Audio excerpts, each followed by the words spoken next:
Okay, so tonight we're playing some more Astonishing Swordsmen and Sorcerers of Hyperborea, which someday I'll be able to pick the book up without any trouble and not have like a drink in my.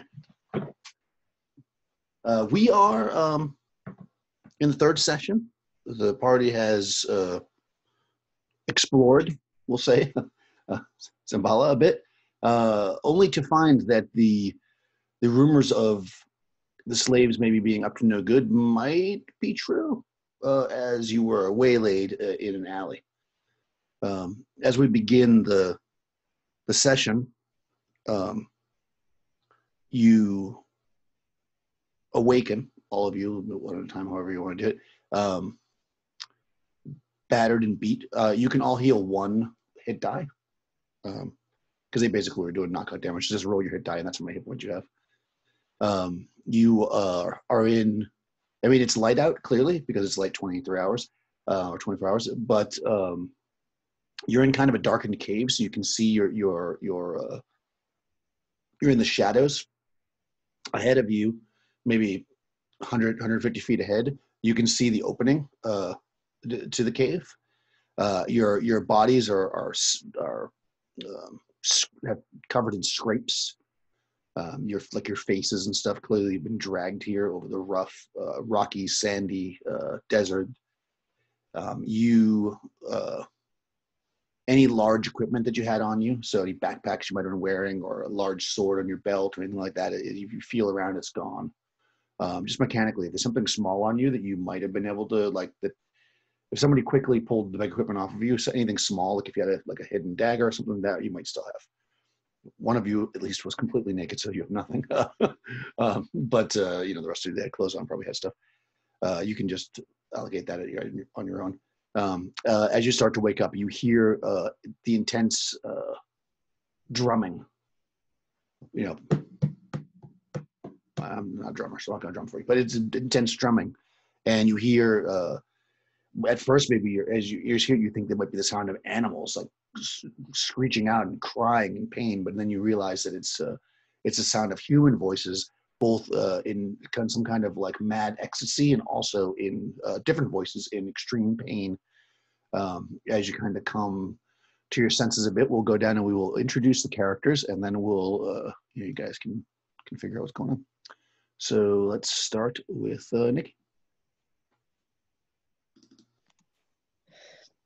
Panista sits up and puts her hand to her skull and says, "Oh, I've never had a headache this bad, and did we actually buy that drug and try it? Is that what happened? No, we couldn't afford it. I don't know what's going on." And she does have a small dagger in her boot that she kind of pulls and looks at the others. "What's going on? I need everybody to wake up." It's Panesta. Excellent. Kenneth. Uhtred rolls over, kind of rubbing his head. He's like, "Oh, I didn't think that battle in the arena was going to be so difficult. Wait, that hasn't happened yet. Oh, what's going on?" And he sits up and just kind of looks around, kind of nods at Panesta. "Where are we?" And at that, Valkyria, or I'm sorry, Crystal. As Valkyria wakes up, she squirms a bit and she says, "Who's got big spoon?"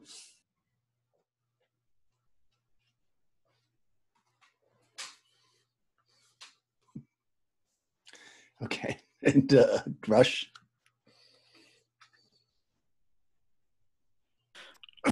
Sorry. We're being drugged along the ground, correct?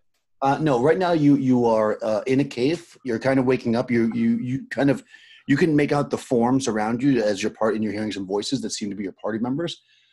Even though the sound of this drumming is very loud and the screaming, but you're actually in a cave currently. So Zulia wakes up groggy. She took quite a knock, but while still groggy, she's she is actually feeling pretty good, not 100%, but she wakes up and she kind of blinks and looks around, the young woman, and then she starts glancing. She's like, "Oh, by the gods!" And she immediately, her hands make their way to her sides, where her belt would be, where her daggers would be, and she doesn't feel them, and this wave of panic just kind of washes over her. So one of her hands shoots around behind her back into the small of her back, and then she feels a bulge back there, and she just kind of relaxes, and she's like, "Oh, okay, they didn't find that one." And she immediately starts looking around and seeing everybody around, and then she hears the stirring of Vocaria mentioning, "Who's my big spoon?" And Zulia, who is on the ground behind her, just kind of takes an elbow as she pulls it from her hand from behind her back and just elbows her. And she goes, "I'm too small to be a big spoon," because she's extremely short. And she kind of sits up and rubs her head and immediately starts looking around, trying to take in, seeing that Uhtred and Penesta are both awake as well. And that is Zulia.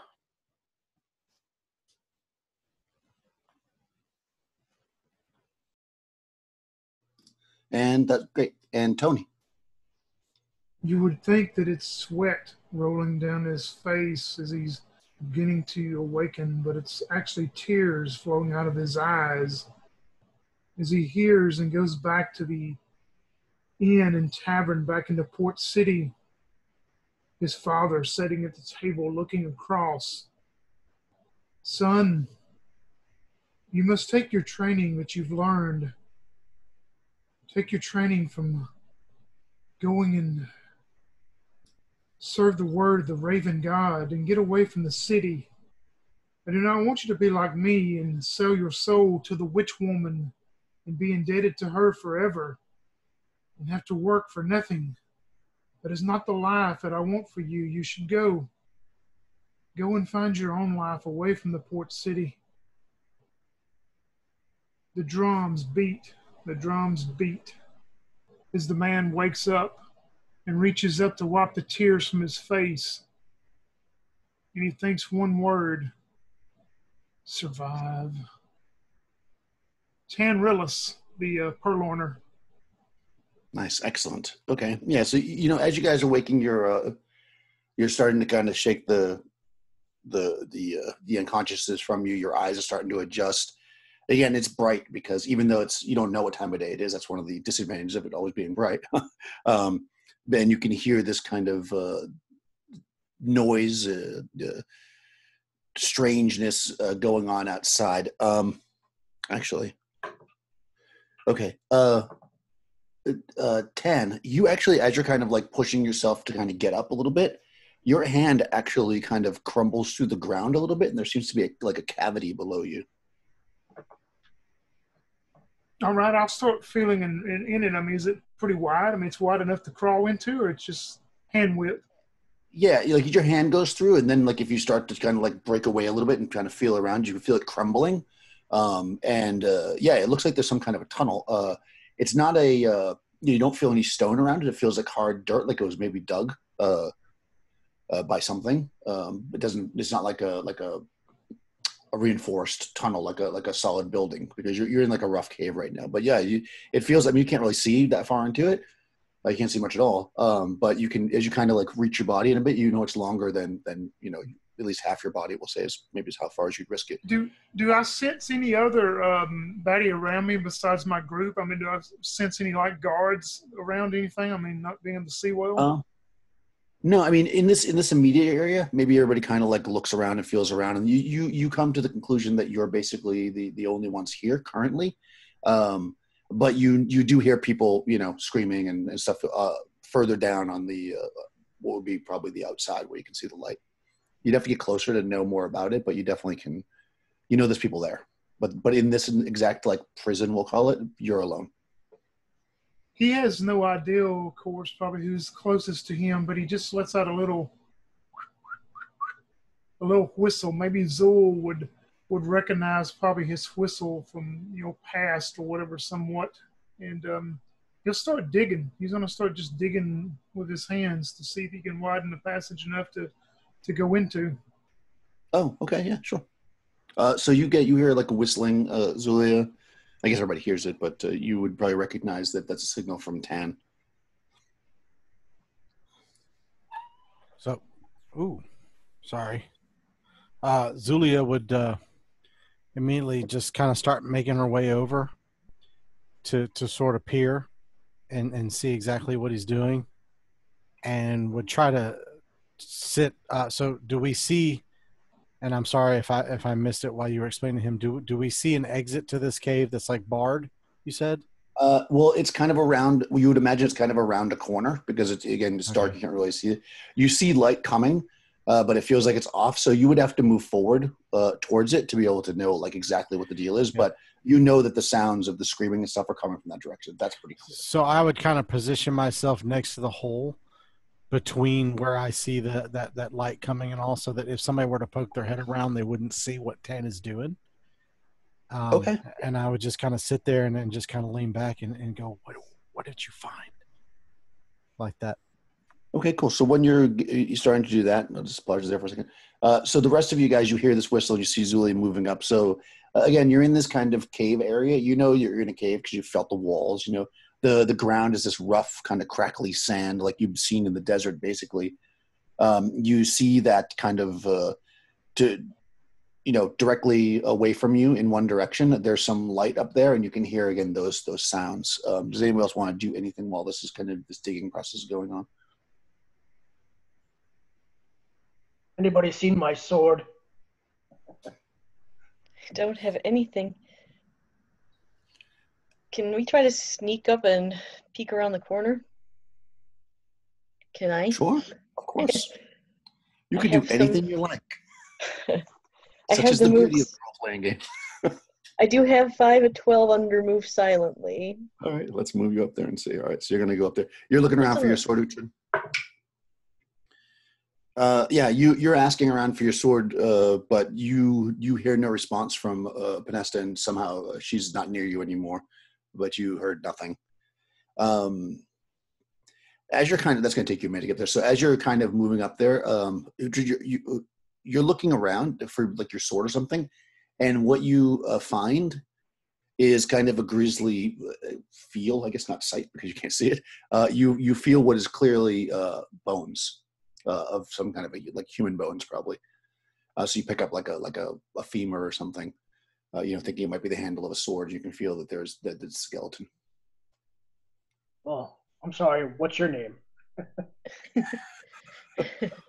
Fred. When if I borrow this? Yeah, so you have a bone. Yeah, and you move up. So you're digging. Did Valkyria want to do anything? No, Valkyria is just trying to get her sense of awareness for now. Listen to what other people are doing. Okay, yeah. I mean, by sitting still and kind of seeing what's going on around you, you start to get a sense of maybe more where you are. You're in a fairly large cave, from what you can tell. You don't think you're necessarily all the way at the back of it, based on like the way sounds are echoing through. Like it might go further in, but you're maybe not much further. You're not sure. You can't see clearly, of course. So. But you kind of creep by the diggers or the digger, and Tanya, as you're digging through, you're able to open up space. You think you could definitely, or even Uhtred could crawl through. It's probably about maybe 3 foot wide once you kind of break away the top, and it looks like it goes down just a little, a pretty gentle slope, and then eventually kind of flattens out. You imagine. I mean, I'm assuming as you're digging, you kind of move in a little bit, feel it, then go back to make sure it's safe, and you think if you go in much further, it'll be tricky to get back out because of the slope of it. But it does seem to be wide enough that you could crawl through if you wanted to. Yeah, Tan will come back up enough and whisper over to Zul and go, "This could be a way out of here. It could not be also, but it's worth trying if we're going to survive. Maybe you should go and get the rest of them. Try to be quiet, though." And he's going to turn around and start going back in. Okay. Yeah, you can do that. It's probably slow going. So you start to move forward, on your belly, crawling down into this hole. It's rough, you know. I mean, you're fully dressed, so you probably don't feel much of it, but you can feel that the dirt is rough to crawl to. It's not that soft sand you might think. It's the kind of that rough sand that you felt in the desert, kind of dirt mixed with rocks. But in certain areas it's uneven and you're kind of crawling over it. But it's uncomfortable, but it's not impassable, and you're definitely able to make progress. Panesta, you get up to kind of, you move forward a bit, and then you kind of where you feel like the light's coming from, and you kind of like peek your head. And you can see that up maybe another like 50 yards in front of you, there is the opening to the cave. And blocking it seems to be some kind of, you can't really get a good, you're on the back side of it. It's like you're basically looking at the shadow side, but Right. It looks like some kind of like portcullis type shape, but it's definitely not like a formal, like it looks like probably some boards or wood or logs or whatever created this like cage type thing, and somehow it's leaning or attached to the front. You'd have to get closer to know more about it, but yeah, it seems to be blocked. You don't see anybody standing there like on guard per se, but of course now that you're closer, you can hear the screaming sounds, which eventually the pained screams seems to be dying out, and you're now hearing more of the like ecstasy screams and joyous. Okay. Seems the way to say it, but it's joyous for them, we'll say. All right. I will go back to the group and relay this information to them. If Tan, I'll say, Tan, if Tan, or I'll say to Zulia, if Tan has found a way out this way, that might be better than trying to, I have a feeling if we went through tried to bust down the portcullis, that we might be in a lot of trouble. Well, I'm not sure exactly what it is he's found, but he's digging in that hole like a rabbit. Maybe Tan. we should, is there a way we could help him? Well, I kind of stick my head in the hole. I'm like, what have you found? You hear nothing besides him just continue to move along. He's hoping that, he thinks this is the way to survival, so he's hoping the rest will follow if they want to survive.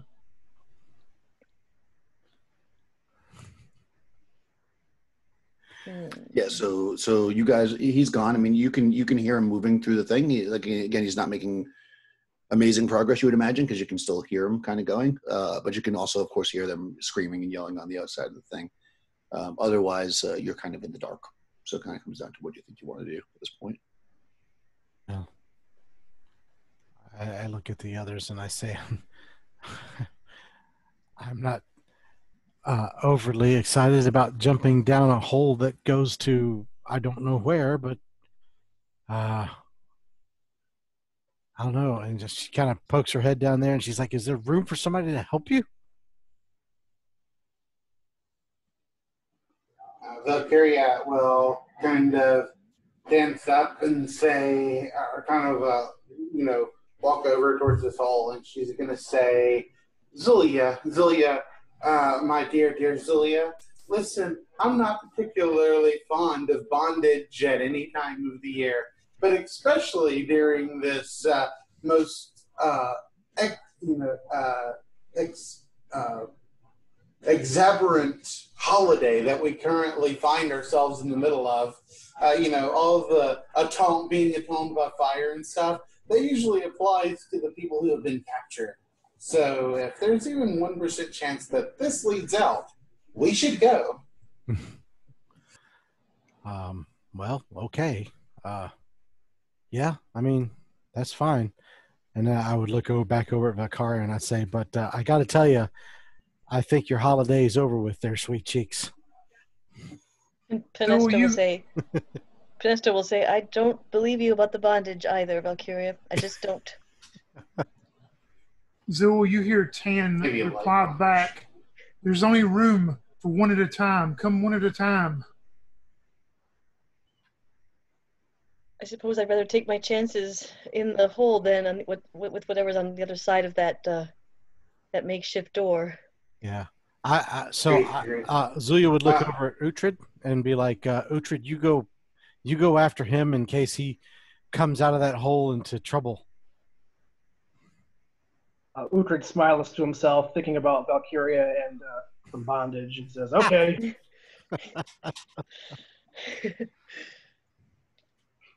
I'm Oh. sorry, Crystal. I think I ran over top of you. No, it's all good. I'm sorry. Okay. I was basically going to do the same thing.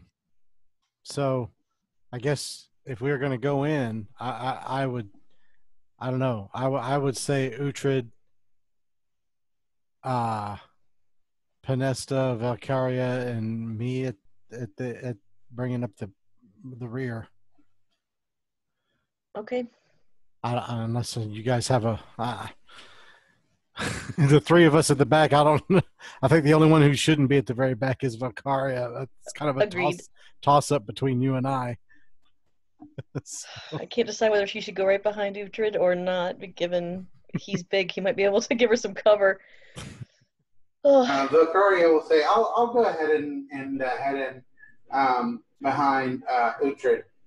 And then she says, like, and if any of you happen to find any shackles, bring them along. And then she'll throw into the hole. okay. Sounds good. all right. Okay, yeah. So you guys start to progressively get into this tunnel. You know, Dan, every once in a while you get to a spot where it feels like maybe like you're feeling some it's getting a little bit more narrow, so you kind of push away the dirt a bit to sec, but then it seems to open back up, so it's almost like it's collapsed in areas. You can't see it, so you're just kind of going with the flow. And it feels like an eternity. You know, it's hard to say how fast you're going, clearly crawling on your belly, but time goes by and you're either getting really far away or just going really slow. It's kind of hard to know, as I said. But then you kind of come to this area where at first maybe you think, oh man, it's a dead end, because like you put your hands in front of you and you can feel like very soft sand. But then you kind of like reach around it and you can feel that like it's a pile. So you can definitely, it's just kind of push down in. And as you kind of push it ahead of you to get it out of the way, you hear it like falling, like it's dropping, you know, and not so far because you can hear it. And you pull your body forward and you find yourself kind of essentially at the end of the tunnel, some distance above some ground in some kind of a room, you know, like a larger room. Excuse me. And it's still dark. In that Yes, room? absolutely, completely pitch black. Yeah. He's gonna, just stop at that moment and try to listen to see if he hears any type of noises coming from that room. Okay.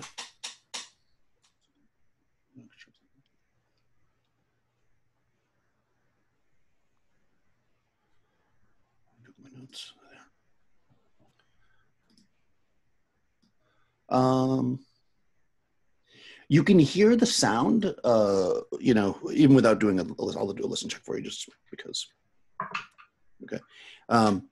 You can hear the sound of what it sounds like, a slight, like a hiss of wind. Like there's air moving through this large, that you imagine is a large space based on what you can hear. It seems to be coming from a pretty good distance, but basically directly across from you. You can't feel it because it's not so strong, but you can hear it. He'll come on out into the room enough, you know, to, I don't know if he can hear the coming up behind him, but he'll come on out into the room enough to give whoever's coming behind him room enough to make their way into the larger room also when they get there. Okay, yeah. So you carefully pull yourself out of the hole, kind of feeling around, because you don't really know how high you are, but you know, you realize pretty quickly that you're not that high, and you're able to kind of go down. Maybe like 5 feet. So you're able to kind of pull yourself forward and whatever, slide down with your hands forward or however you would do it. And what immediately strikes you as unusual as you're waiting for those others to arrive is that this floor is definitely like a man-made, carved like stone floor. Like you can feel they're large bricks, but you can feel like the large placed formal bricks. And also, you know, as you're kind of like feeling around, you almost maybe trip a little bit or feel that you can't really make out what they are exactly, but there was either some kind of columns or possibly statuary that seems to have be shattered on the ground, because you can feel the chunks of it. And it's definitely, again, like carved stone. It's like rounded and stuff. So, you know, it's not like just bricks in, you know, right in the general area that you are. All right. Yeah. And as you're kind of discovering that, Uhtred, you pull yourself through into, again, you're coming into this very, very, you can hear the echo. Like you pull through, like, oh, and you grunt as you pull yourself through, and you can hear it like echo because it's a pretty loud space. And you're definitely coming out into an open space. And just like with 10, when you kind of pull yourself out onto the ground, each of you, one after the other, you can feel that this is definitely, man or mannish, maybe whatever made room that you're in. You're not sure how big it is, but it's very big. Well, our accommodations seem to have improved somewhat.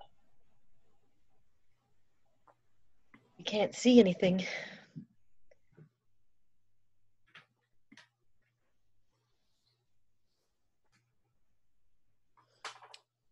Uhtred's gonna just kind of walk around, just kind of feeling around with his hand, just seeing. I don't know if you can find anything, like a torch on the wall or something, maybe. Or are you gonna try to stay close to the wall, or are you gonna walk out into the empty space? Probably close to the wall. Okay. Yeah. I mean, I'll say there's probably several times where you trip a little bit, but you don't roll. You're not gonna fall over. Yeah, you can feel the walls seem to be like frescoed. You can feel the small stone of the fresco, and it feels very because where you came in, it's like it was kind of rough. It looked like maybe the fresco had broken off because you're just touching the wall and feeling it. And then you get your hands on, you can feel like these smooth, beautiful, polished stone. I mean, you can't see it, but beautiful polished stone of the fresco on the wall. And you kind of move your way down. You go down pretty far. I mean, maybe as far as you would. Well, I mean, I don't know. You're pretty brave. You go down about 30 or 40 feet, maybe. So you're getting a pretty good distance from the party, and you find that you've reached the corner. And up to that point, you haven't run into any sconces or anything.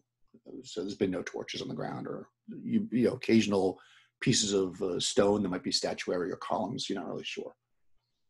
And everybody else who's standing there, you probably find a similar thing. Like if you're touching the walls, you're just kind of doing general examination.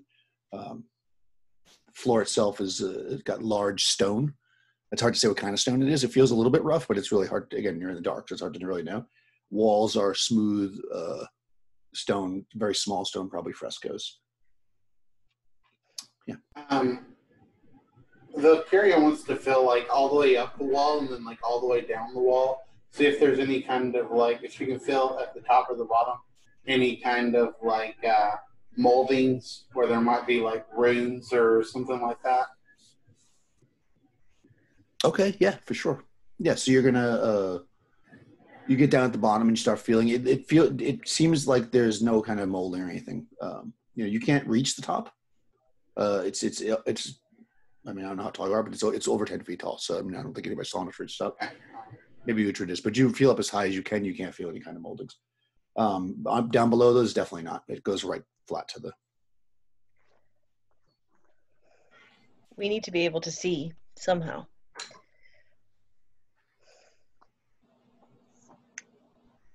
All right. Okay.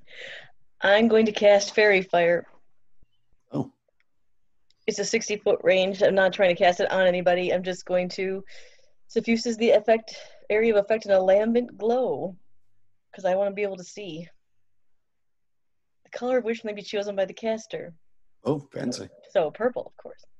Okay. Oh, cast it on me. Cast it on me. Equivalent to one medium creature. So I could cast it on Valkyria if you want it, but I need to be able to see. So if this is something I can do, I'd like to do that.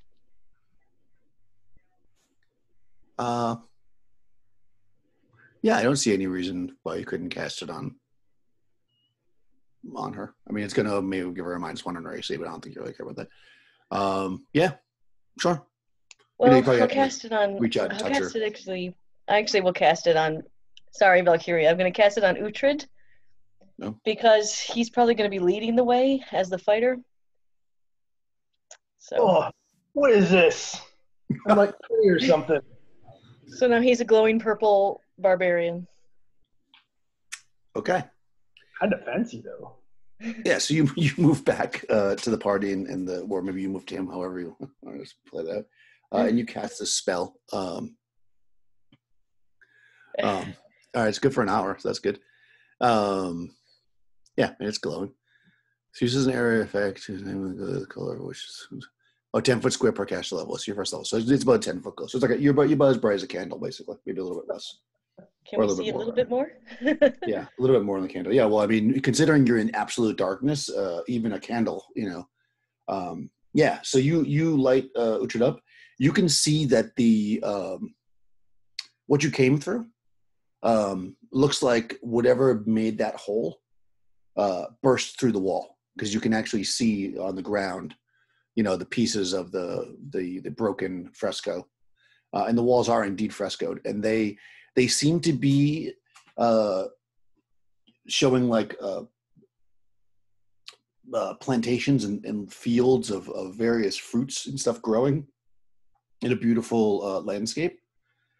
In the area that you're in. I mean, you can't see the whole room clearly because you can only see about 10 feet.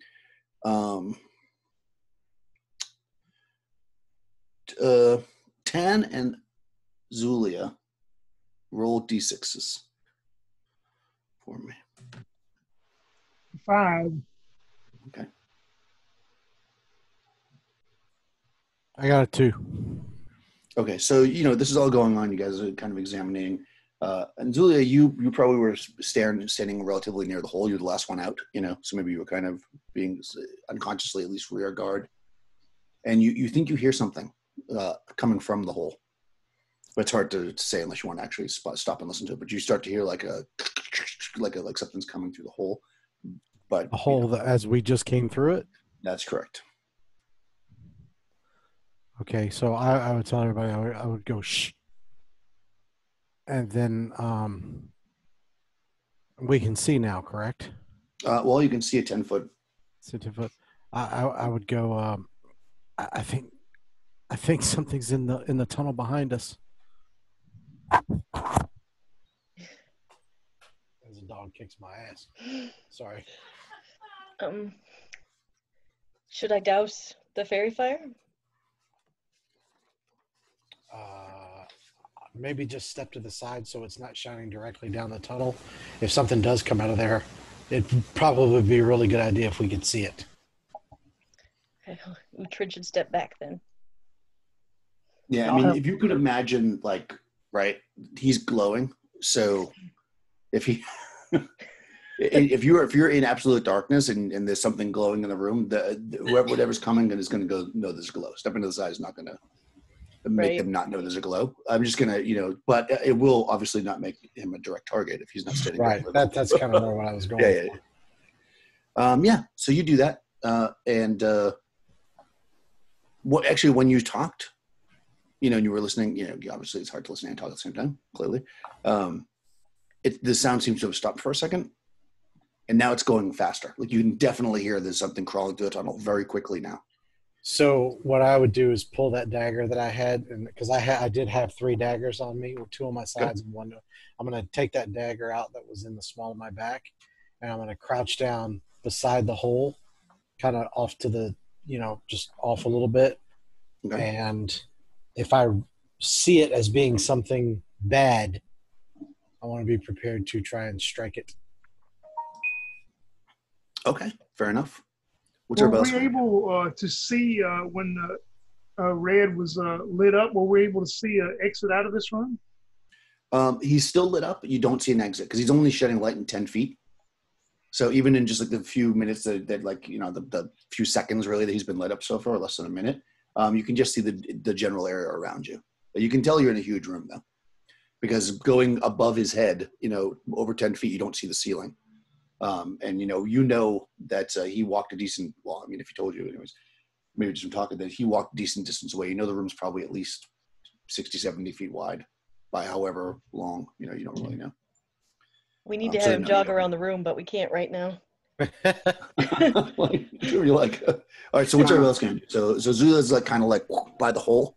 Uhtred's moved to the other side, I guess, so he's not shining. Did they take our clothes? I mean, would we be wearing our clothes still?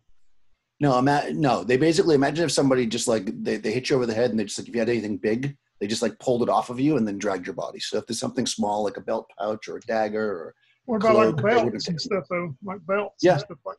a belt you'd still have. They would have They taken a took our sword. they took our armor though. No, they didn't strip you. Oh, wait, okay. Yeah, if you didn't have, no, you weren't stripped. They literally just like pulled heavy things off of you. So, and anything super obviously that was a weapon. So, if you had, like, I know you had a crossbow, or like if you had a belt, a sword on your belt, they would have taken that, or an obvious dagger. But you're definitely dressed and you have armor on. I'm gonna take my belt off and wrap it around both my hands and use it as a garrote if I have to. Okay, cool. That's nice. Are you gonna get on the other side of the hole? Yeah, just in case it's actual humanoid. Yeah. I'll stand near Zulia with the one dagger that I managed to keep and just pull it and be ready. Okay. Valkyria is going to say, "Oh, Penny, your fairy fire is so beautiful. Mine doesn't work quite like that." And then she's going to cast fairy fire on herself. And her fairy fire comes off as like a bunch of small fireworks and stuff going off, like a bunch of sparkles and stuff like that. And she's going to stand in front of the door and start dancing. So if anyone's there, she will cause a distraction. You must teach me how to do that, Vel. That's amazing. Okay. Nice. I like it. I did want to Okay. make you a target. This is good. Okay, so you start dancing, and so through the hole, moving very quickly, pulls himself out is one of these slaves. Go ahead. I'll just roll surprise. I mean, he knows you're there, but I'm going to roll surprise to see if the assassin can surprise him, because he doesn't know you're there. Nah, I rolled a 5. Okay, so he's too aware for you to get an assassinate, but you can definitely attack him. He's if you win initiative. So he may not go first. He's basically pulling himself out of the hole, and it looks to you like he's going to charge at your sparkly friend. So, what's everybody's plan for this first round of combat? I'm just going to end the line. Penesta? Just one that we know of. Just one slave. You just see one coming through. I mean, it's a small hole. Okay, I will try to dagger him as he sticks his head up.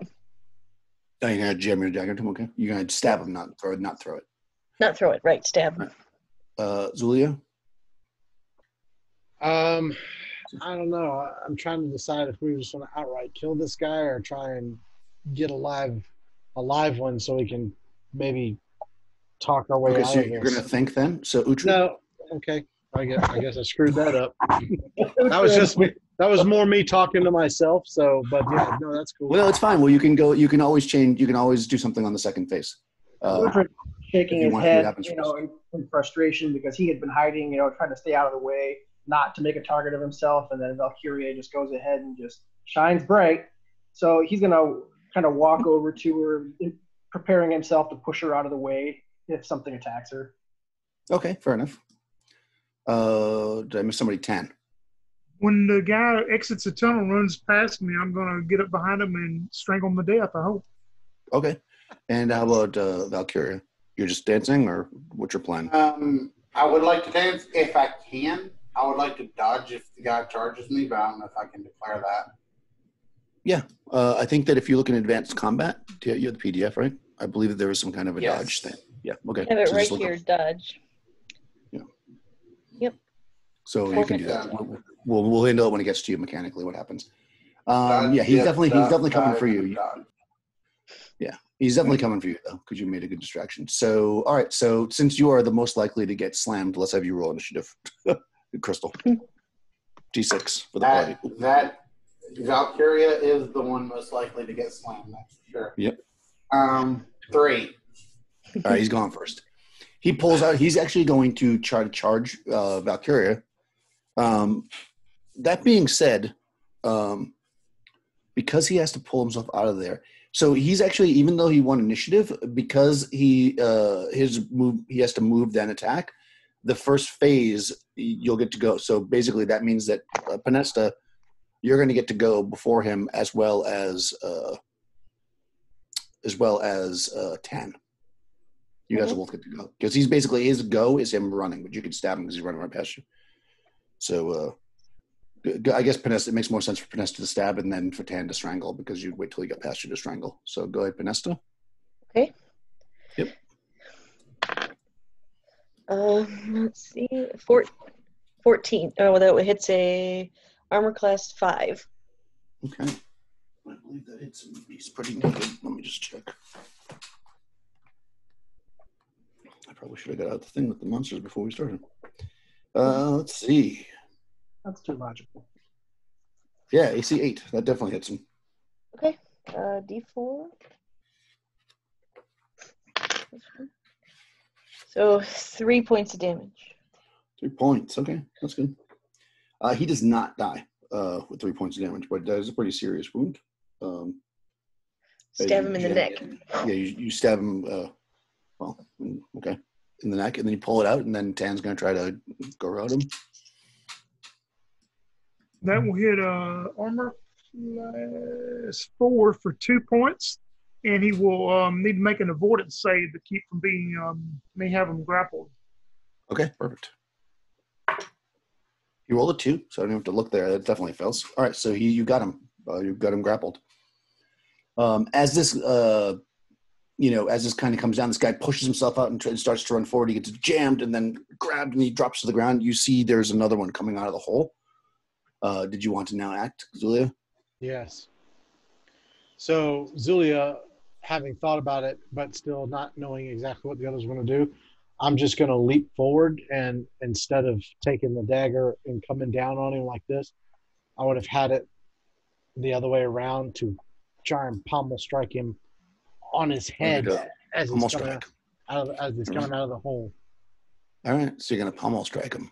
Yeah. Look at you guys in your advanced combat. All Actually, right, let's see. I forgot that was even a advanced combat move. I just wanted to knock the guy out.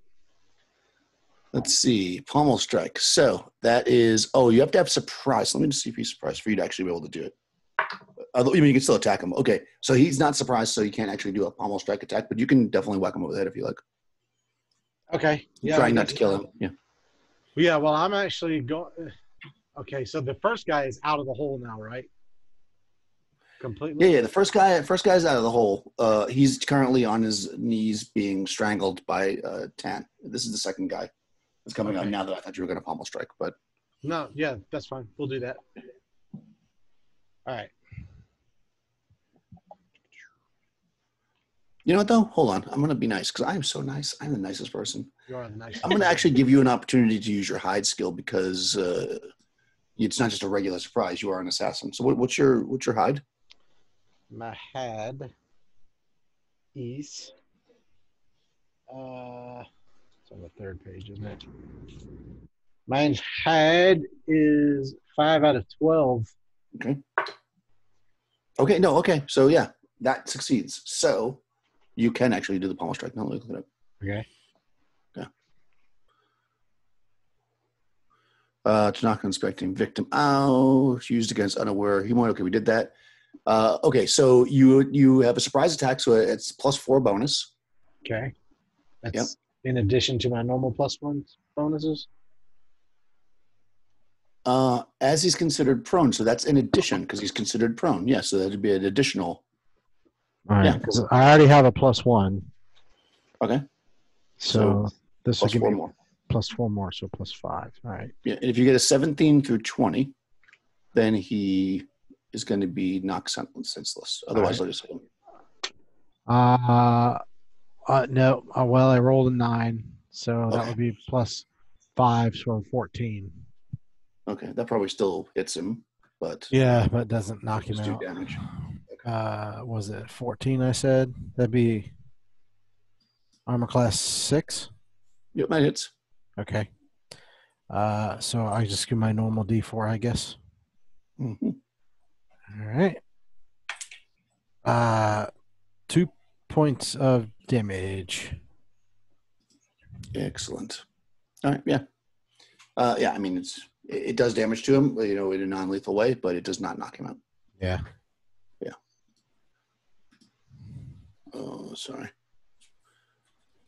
So, since you didn't do anything, and if you want to, Uhtred and Valkyria could do something else. Currently, there's a guy being strangled to death, and another guy just came through the hole. The guy that was coming through the hole, is he out of the hole, or is it like only like halfway out? No, he's out. Yeah. All right. Uhtred would rush forward and kick him in the balls, and then just kind of grapple him. Okay, you want to grapple him? Do you want to grapple him, or you want to kick him in the balls? I'll kick him in the balls to stun him, kind of maybe. Okay. That's like a good idea.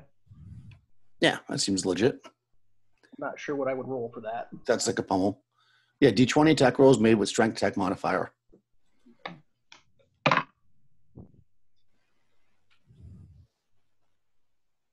So that's going to be AC 3. AC 3, okay. That hits for sure. So it does D2 minus 1. D2 minus 1. Oh, so it could do 0. I guess that's why it's D2 minus, plus your strength bonus. I didn't have a dice out for that. No, D2 is just roll anything, and low is 1 and high is 2. I guess unless you have an odd die, like don't roll a D7, that would be. I rolled a 2, so. Okay, perfect. So 1 point, then plus your strength. My strength modifier is 3, so 4 damage. Nice. Okay. So you got you know this guy gets whacked in the side of the head with the pommel of the dagger and then kneed in the balls or kicked in the balls. He's still standing though. You know. Dirty fighting. Yeah. How about Valkyria? Did you want to do anything besides dance? No. But she will dance very seductively in an attempt to lure out any more of these hiding guys. Yeah, you do notice that there's one more crawling out of the hole. However, I mean, at this point, he's not distracted by you because there's literally a mountain of people between you and him. You'd have to run through a bunch of people to get to you, so you don't think it's probably going to be that effective on those guys. But, you know, who knows? So with that being said, let's go into the next round. We'll do our actions here. What does Prenesta want to do? You're standing next to a guy that's being strangled. Right. And there's another guy that's being waylaid Pummeled. with fists and pummels and feet, and there's another guy crawling through the hole. And I see the guy crawling through the hole. Yeah, you can see him. he basically just only has his head out at this point. He's just getting out of the hole. So if you win initiative, he's going to be basically considered prone. So you'll get an advantage on attacking him. All right, yeah, I wanna go for that one. I want to stab him. Okay, With you're my gonna stab him in dagger. the face. Mhm. Okay, what's Uhtred going to do? I'm going to continue to assault the second one that came out of the hole. Okay, So- Valkyria. I have that femur still, so I think I'll maybe attack you with that. Okay, that's cool. You can definitely do that. It'll count as a club. Valkyria. Valkyria. Do a funny, sexy dance. Okay, sexy dance. Zulia.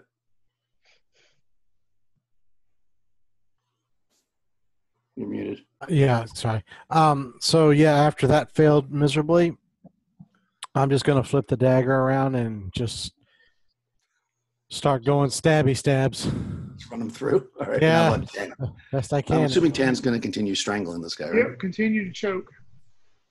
All right. What is the deal on that? He has to make some kind of a He check. can make a test of strength to break loose and pretty much automatically do D3 damage. And after 3 rounds, if he doesn't break loose, he will probably make a test of constitution and hopefully choke to death if he fails it.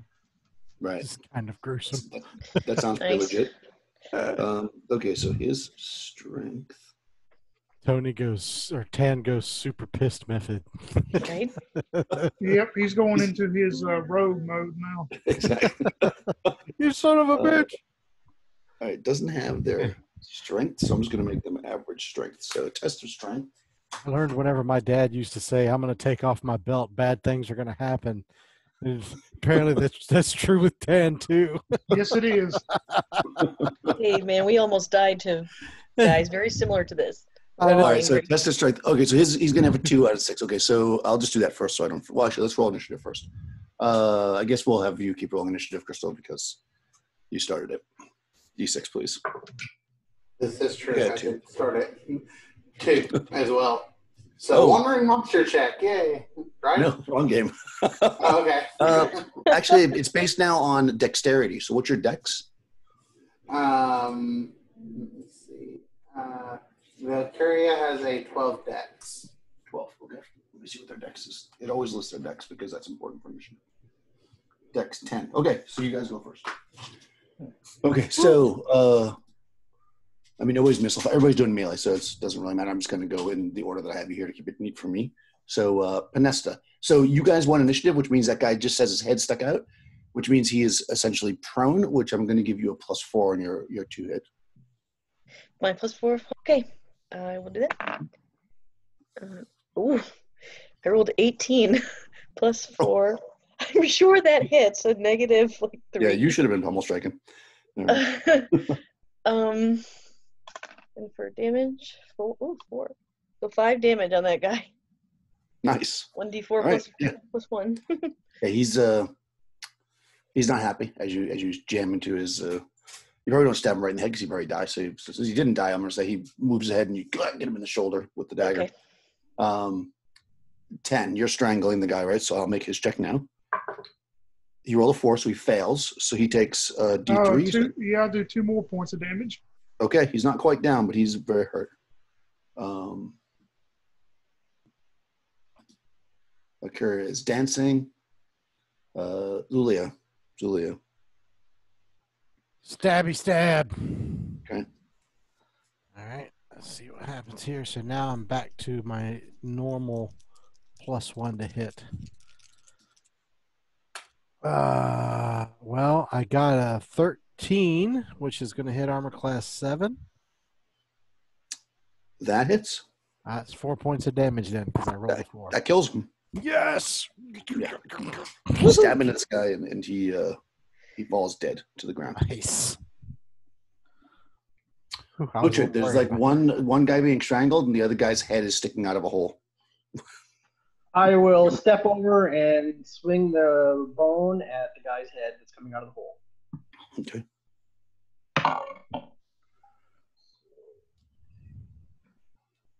Let's see, that would be a AC -2. Oh yeah, definitely hits. Lord. What is a club? Is that a D6? D4, I'm guessing, but it could be D6. Let's check. I would think. Oh. I actually don't know. I can't say I use a club very much. Where are the clubs? How big is the femur? A light club is D4. It says a light club. Yeah, it'd be a light club because it's a bone. Yeah. Okay. So I rolled a 4 and I so 7 damage. Holy shit. Yeah. Yeah, so you swing. This guy like kind of dodges out of the way and gets the knife in his shoulder, and then she pulls it out, and Uja just comes down with this, whoosh, and the bone shatters over this guy's head, crushing his skull. A flaming purple bone. Yeah. Yikes. Yeah, he was holding it at the time, right? So he's okay. There's only one guy up, and he's being strangled to death. So you hear, or you can see that somebody seems to be trying to push the body that you just killed through the hole. But of course, it's in their way, so they're trying to push it currently. So that's delaying them. So as we come into this, you've basically got one guy being strangled, two dead guys, one of which is on the ground, the other one is in the hole, and apparently there's at least one person behind him pushing, trying to get him to go through. We come to the next round. So let's see what everybody wants to do. Panesta, what is your plan? Oh, can we see any in the range? We can see like a big rock or boulder or something near us. Yeah, I mean, there's some broken up statuary and stuff that's laying on the ground. I wouldn't say big. I mean, they're bigger than you could probably lift, so that's big. Oh, well, I didn't know if maybe Uhtred could try to lift them and block the hole or crush someone's skull as they come out of it. I mean, keep coming one at a time like this. We could do this all day. Okay. Yeah, I mean, a rock that would fill a 3-foot hole, I don't think you'd be able to lift. But that's okay. All right, I'll just hold my dagger and wait, I guess, for this guy to try to come up out of the hole. I'm not going to move the body for him, so. Okay, Uhtred, what do you want to do? What kind of weapons were these guys carrying when they came out of the hole? Nothing. Nothing. They're completely naked. And although you're not sure if it's because of the battle, but they're covered in blood. Actually, and all their on their faces and on their bodies. Uhtred's going to stand next to the hole, prepared to strike when the next living guy comes through. Okay, fair enough. 10. You're strangling, I guess. Yep. Okay. Zulia. So using my quick calculating brain, I want to look at the area right around the hole. Can I very quickly determine whether or not that's made of just dirt or is it made of stone? It is. There's a little bit of stone, like building the wall, and then it goes back into the dirt that you guys were in. So it's So it's like maybe like a couple feet of stone. Oh, so it's stone up against where it's at. Yeah, Not it's like dirt. they put a stone wall up. Fuck. All right, that's not Inside. gonna work. I was gonna try and take my dagger and like see if I could just make it collapse, but Oh. if it's stone there, that won't work. Yeah, you would probably need to be deeper in there. Yeah. Yep. So I'm just in that case, I'm gonna just take my dagger. When I notice very quickly that it's not dirt, I'm just gonna kind of shrink back in the shadows and wait for the next guy to come out. Oh, okay. Fair enough. Valkyria dancing. I mean, yeah. And when I say dancing, just to let you know, I am on like dodge. So if anything does attack, I'm gonna try and dodge. Okay. Yeah, of course. I just imagine like ABBA is playing Dancing Queen. You're over there. All right. So on that note, roll initiative, Crystal. 3 for them. 3 for us. Aha! And you have a better dexterity, so you go first. Yeah, the guy's trying. Basically, you can hold your action, I guess, until the guy gets pushed out. Everybody except for Tony's character, of course, who is strangling this guy. So your damage will happen before he gets a chance to break out. So go ahead and do your damage. Yep, he'll take 2 more points. That's enough. So he doesn't actually asphyxiate, but he dies from just being the windpipe gets crushed, basically. Yeah, and you said he doesn't have any kind of weapons with him or nothing? No, they are absolutely, completely, and totally naked. They don't have even loincloths like the other guys you fought. They're 100% nude. Yeah, I'll just slip the belt out from under his throat and get ready for the next one. Okay, you hear some strange, like, kind of a weird, like, mixed language conversation going on, if you want to call it that, of, like, screaming through the tunnel as the body gets pushed forward. I'll say he'll at least get his head out this time. Well, I'm going to see how strong he is. I'm going to make him make a test of strength. Oh, he makes it. Okay. So, yeah, the body rolls out, and your hands grab, and a head slides forward. But he's not going to be able to get out of the hole this round unless he wins initiative next time. So there's a head there, but you guys are going to have to win initiative to hit it. Oh, no, I guess you could do it now because it's the second phase. So you can actually do it. So, yeah, have at it. Panesta. Stabbing. Okay. See. That's not good. 11. You go +4. Oh, +4. Well, that's good. That brings it to 15. So that hits armor class 4. Yep, it hits. 3 plus 1, 4 points of damage. Oh, nice. Okay. Once again, you jab him right in the shoulder. Tan's choking the guy. Bakura is dancing. Zulia. So You want to wait till he comes out, or you want to walk up and stab him now? I'm gonna hold my action. Well, I want to hold my action, but can I shout something? Yeah, of course. So while I'm holding my action, I'm gonna shout at Valkyria, and I'm gonna go, Val, take your glowy ass and go find a way out, like that, and then crouch back down again. Hold my action. Fair enough. Uhtred? Uhtred will swing. Well, the bone's broken now. Oh, is it? Okay. Yeah, because you did maximum damage. I kind of had it in my head. If you did max damage, you broke Okay, the bone. sure. I will just, let's see. Can I mean, just... you could strike him. You could do a regular strike, like a pummel strike. It'd be, I mean, if you just want to do damage. What were you going to do there? I don't know. What height is the hole at? It's about 5 feet up. Okay, so I'm just going to walk over to him, and seeing as his head that's just popped out, I'm going to wrap my arm around his neck. Just attempt to maybe break his neck. Oh. Okay, so you want to grapple. Yeah. Fantastic. We like that. So it's definitely an attack roll. You get +4 because he's basically stuck in the hole. Well, that's a 17 then, so AC 2. Oh, yeah. That hits. He's naked. Let's see. Combat, grapple. Where are you hiding? I went to the wrong chapter because I was looking at how much damage they did. Venture in combat. All right, so if you want to grapple, attempt to wrestle an opponent, the target allowed avoidance save to escape the hold. They're the same size, I would say, so he doesn't get any penalty. Okay, so if he fails a saving throw by 5 or more, then you can choke him out, basically. Oh, you rolled a 2. That's the second 2 in a row. All right, so next round, so you have him grappled. Next round, you can choke him out, plus strike damage. And that's basically just like telling you what the with the deal. He's going to get a test of strength, and if he does not succeed, then you'll do damage for 3 rounds, and if he's still alive at that point, then he'll start choking out. He can only use.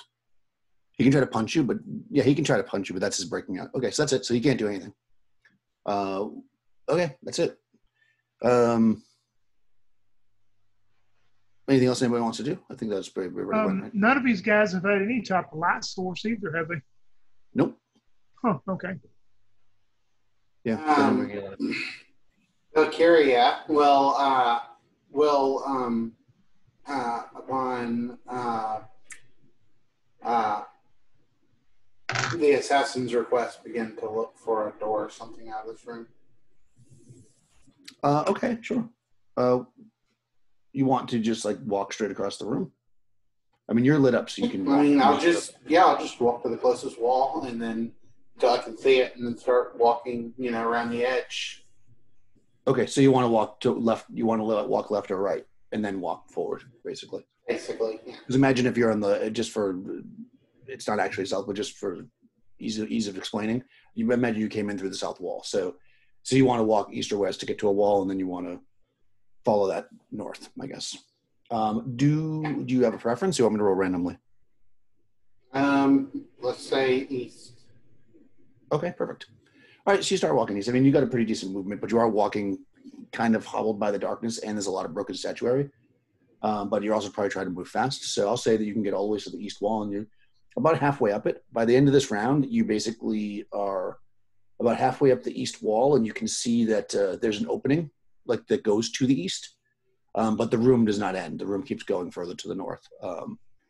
The opening looks like it goes down to some kind of a long hallway, you imagine, or some kind of a hallway. And you can see what would appear to be lots of like small, like 1 foot square, like plaques, for lack of a better word, covering the walls in this hallway. And they seem to all have some kind of ancient writing on them. Okay. I did find a hall of some kind over here, and some plaques with some writing on them. Should I attempt to interpret the writings? What do you think about that? Okay, so let's see if this guy gets out of this hold this next round. That's really all that can happen, so I'm just going to deal with that. He does not get out, so give me some damage. Uhtred, a D2 plus your strength. D2 minus 1 plus your strength bonus.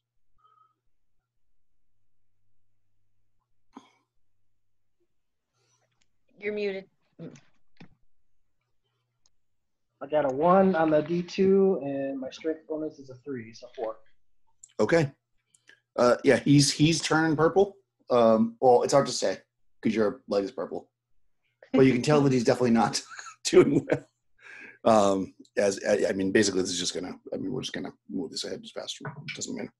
Oh shit! He makes his next test of strength. So actually, he's struggling to get out the next round, and he actually pushes you away, and screams and pushes himself into the room. And then we're gonna go into initiative. So now he's on the ground, in the room, looking around like this, because he's kind of violent.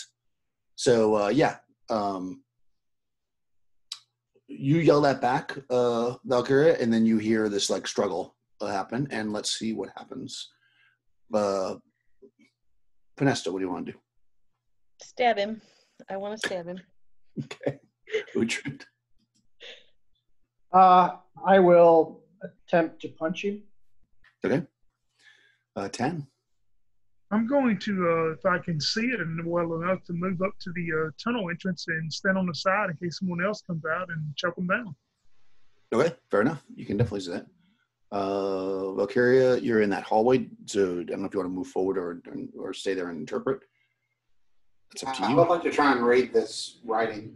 Okay. And Zulia, what you want to do? I'm going to attempt to attack the same one that Uhtred. Okay. Again, let's roll initiative.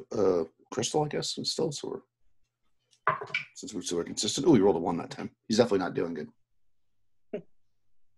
3. All right, so you go first. So Penesta. Okay. Armor class 6. That hits. Okay. Only 2 points of damage on him, though. That's enough, though. All right, you stab through this guy. He was already, like, his windpipe was broken, and he was definitely choking out from the massive biceps wrapped around his throat earlier. Yeah, so you just, he's like, you just, and he drops and dies. And, there's, like, this, like, heavy breathing. People are looking around. Tan's ready for anything to come out of the hole. And nothing seems to be following right now. Over on the other side, you are going to try to interpret this. I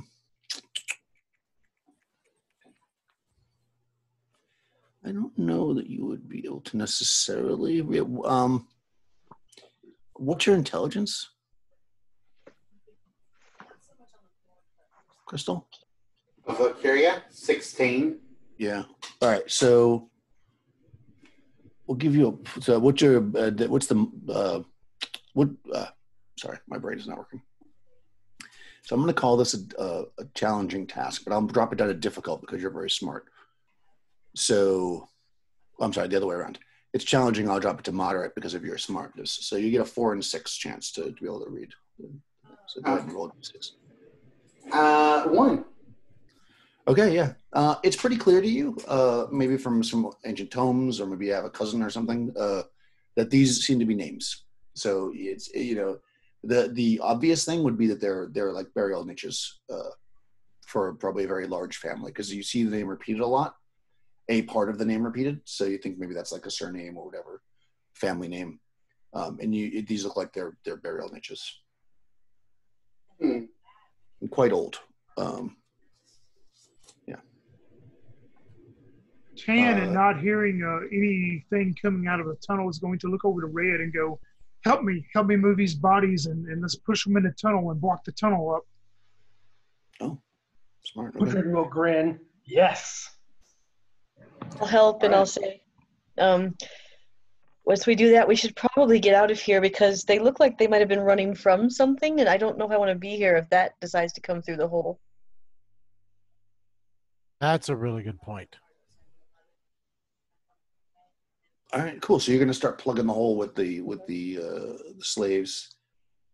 Takes a couple of rounds. I mean, there's 4 of them. So, 20, 30. I mean, it doesn't take long with all you guys in there, maybe a minute or two, moving as quickly as you can. You jam the bodies in as deep as you can into the whole thing. It's not pretty, but it's effective. Now that Penesta said that, I hope they weren't trying to escape too.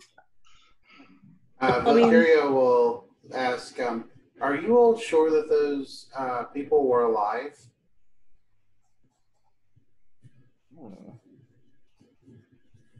They were bloody. It's just that it looks like to me, by these name plaques on the wall, that we're in some kind of tomb. I guess it belongs to some family. The Cumberbunch family, the Tumberpuffs, the Slumberfluffs, something like that. Hufflepuffs.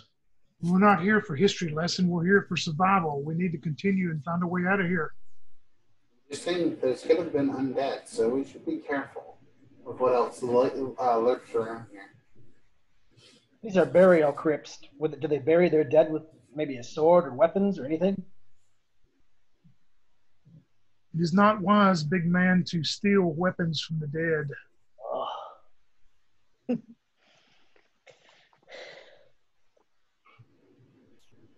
I really. Yes, you haven't really explored this entire large room. you basically got a chunk of the way up, and you found this passageway to the east. So you could continue to check the rest of the room. This is a huge room that you're in, or you could go down that passageway. All of those are options. Now that you've done plugging up the hole, as it would be. Well, I mean, if we do find something that we could use, it's not like the dead really need it anymore, to be fair. I knew I liked you, Valkyria. You'll be saying those words again when the dead rise to attack you. Dead rising, blah, blah, blah.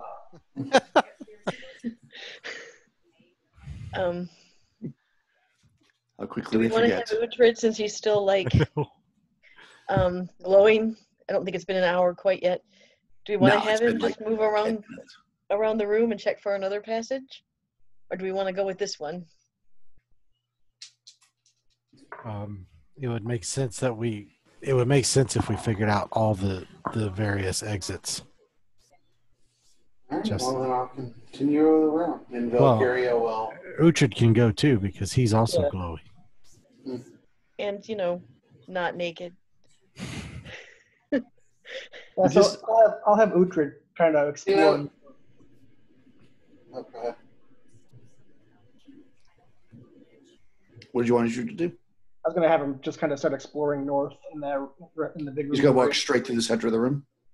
I don't think walking to the center of the room sounds like a good idea. I'll just kind of follow the wall north. Okay, the east wall where Yes. okay, sure. So you go past, where they're having the conversation about whether or not they should rob the dead. And that east wall you can see has started to collapse. So you're kind of following it up, and you can see like you're walking like further and further kind of into what would be more the center of the room because the wall's collapsing in. And eventually you get up to like another 30, 40, 50 feet, and it's hard to really say. You can still see them glowing back there, and they can see you. And you see what looks like there's like a large slab on the ground. And at first, maybe you're wondering what it is. So you walk up to it, and you can see that it seems like it was probably the door to this place that has since fallen and collapsed in. And when you look to your right, which would be what's called north, you actually see that there seems to be some kind of tunnel heading in that direction. So you've got like another way that you could go. You got an east tunnel, and you got this north tunnel where the door is falling down. Do I hear anything? No, just the wind. You actually can feel the wind from this direction. All right, I'll go back and tell the group what I found. Are there so any that's- crypts or on the wall or anything? He didn't see any. If you're just asking, no, because it was collapsed in. Actually, on the walls in the main room, there weren't any crypts. It's only in this hallway that you're seeing it. All right, well, then we probably want to go not down the hallway full of crypts. Oh, If there's another way out. That's probably wise. Although we could look for a sword. Oh boy. That's how we go not towards the dead. The look of Daniel's disappointment. Oh. I mean, to explore the tomb that could have various types of powerful monsters, mostly naked with no equipment, maybe isn't the smartest thing. But at the same time, there could be treasure and stuff. I mean, it's really up to adventurers what they think is worth. Yeah. Well, you Uhtred, you said you felt wind through the other way, right? Yes, I felt fresh air. I smelled fresh air, and I felt the breeze. Then that's probably the way to go. Yes.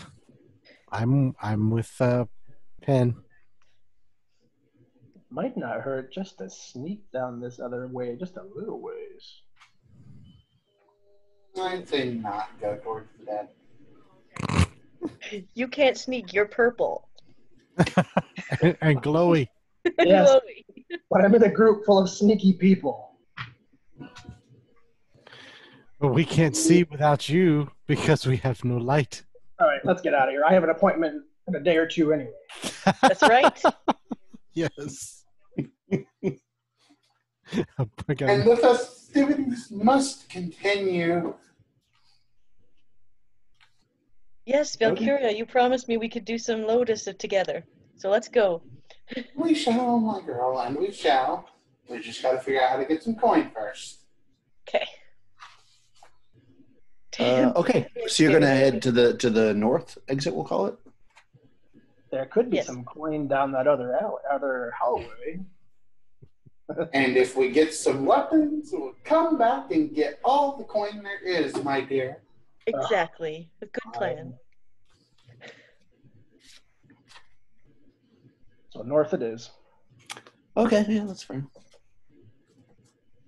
That seems like a reasonable thing for a party to do. So yeah, you move with your glowy characters and non-glowy characters up, and as I described, you kind of basically this probably was a very large room that was squared off at some point, but I can take time to explore the rest of it. But at least on the east wall, it seems to have collapsed near this what we'll call the front, because there's what you can tell was some kind of a large door here that seems to be knocked down, a door of stone, not like a door like you open and close it, like a door like they sealed it, kind of thing. And you can feel that breeze coming through. So you start to make your way up this hallway, and you don't go very far before you realize that this thing really must have suffered some kind of a catastrophe or whatever it is. So it's really crumbly. I mean, you can get through it, but you're constantly having to kind of go a little sideways to get around things, or we'll go over some boulders, and it's very, very broken up. It doesn't look like probably it did, back in the day when they built this thing out of good solid stone. You do see occasionally, laying on the ground, some stone that still has some color on it from pigment where it was probably painted, in some kind of fresco, whatever, or possibly, just some murals maybe. And eventually, though, this is a long way, just like how you crawled for a long way. This feels like a very, very long way. And then almost like out of nowhere, you kind of come to this area where there's actually what was a set of stairs, you can tell, because you can see the bottom of them still, but they're completely covered in dirt. So you kind of go up a couple of steps, and then you're kind of walking up a dirt pile, and you can see that there's it's cut into this very small ridge. So when you kind of get to the top of it, you've only got maybe a 2-foot hole, and you're looking out into the desert. And there's nothing directly in front of you. There's no dancing slaves or anything. Yeah. How high So are these steps up? You kind of climbed about maybe 30 feet total. Is there any way to how long would it take to get some rocks and build a trap? Say if somebody come in behind, if there's somebody's following us, they would step on something and some of these rocks would fall down and hit them. Would that take a long time? No, there's plenty of rubble there. Probably take you maybe 20 minutes max to set something up. Yeah, that's what a good idea. Tan's going to do. I'll help you with that. That's a good Yep. idea. I think the three of us will do it.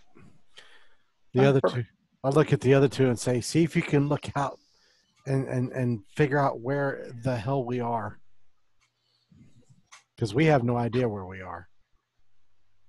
Yes, Uhtred, follow me up this hill, and maybe you can lift me onto your big, massive shoulders so I can get a better look of the land.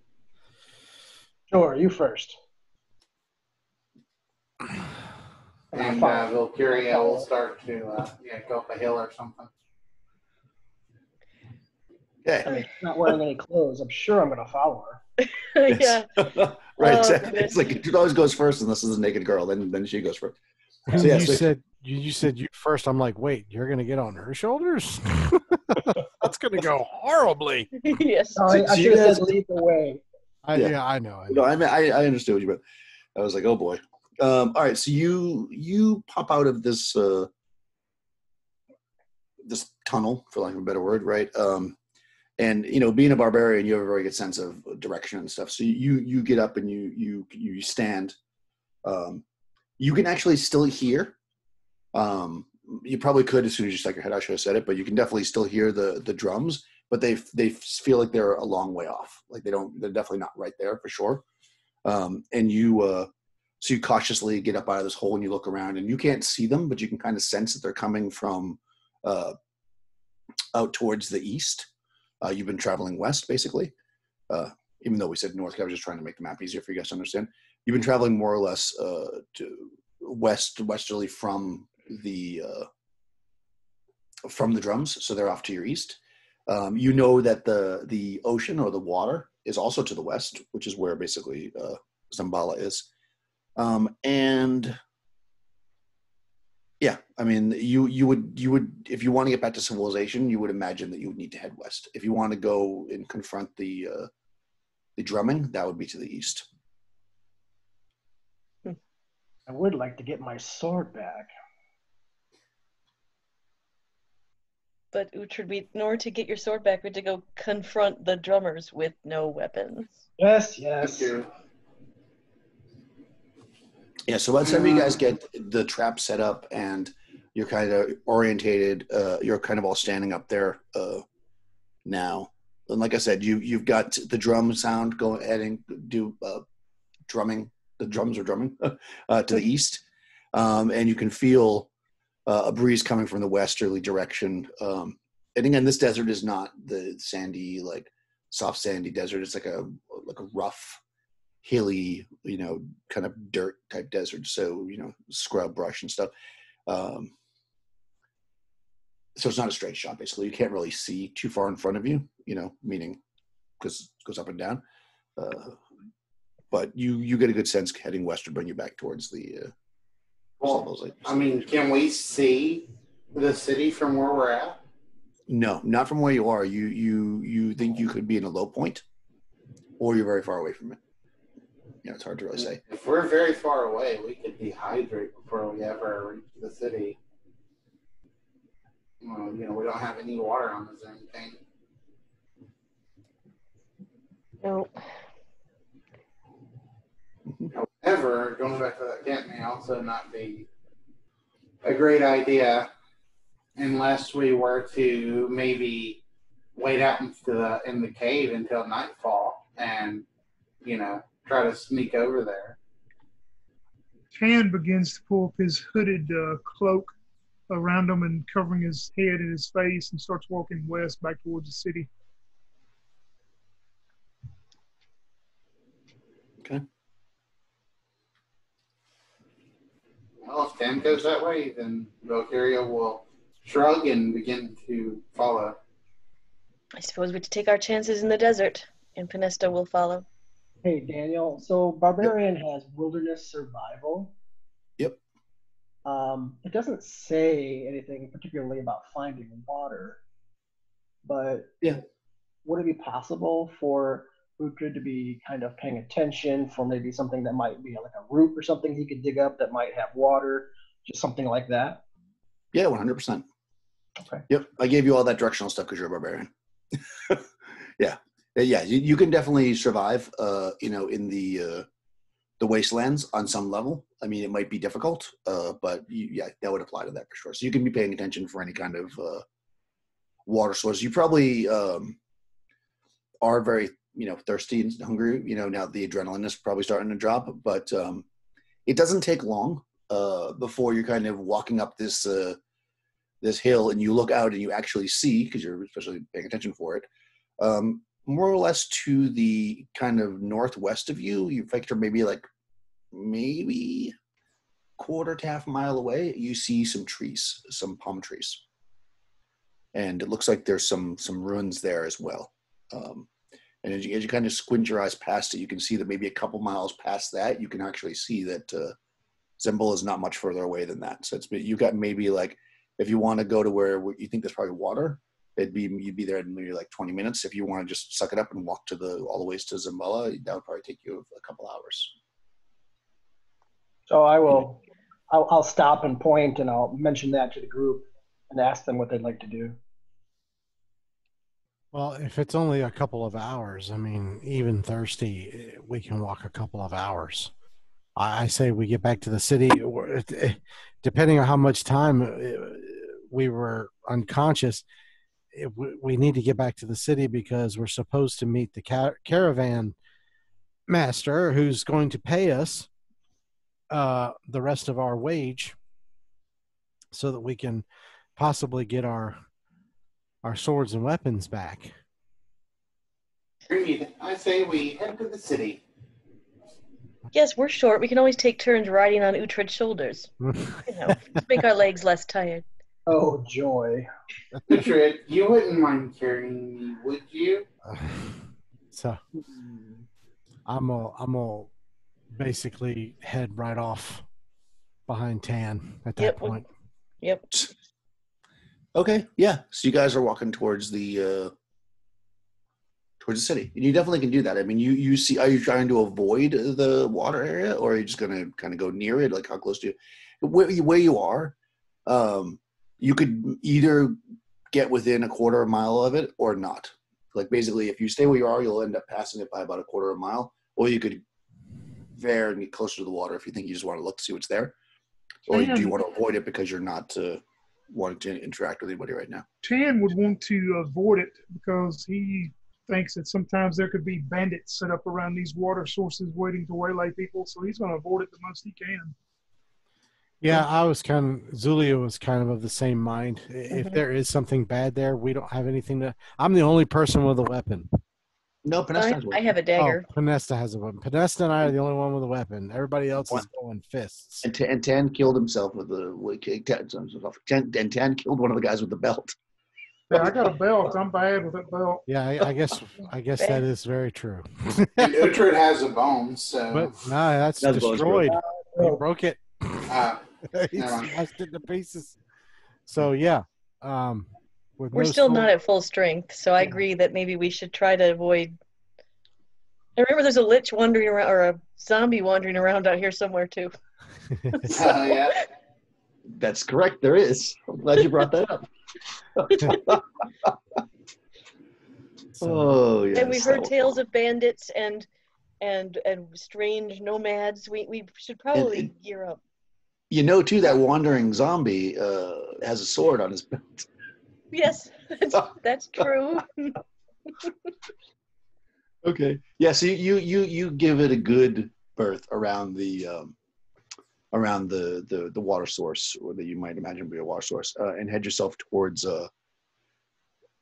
Zambala. And actually, as you are traveling, so you're basically, you're kind of going west northwest. So instead of going like the shorter line, which would be like kind of slightly to the more north than northwest, you basically go more northwest than north.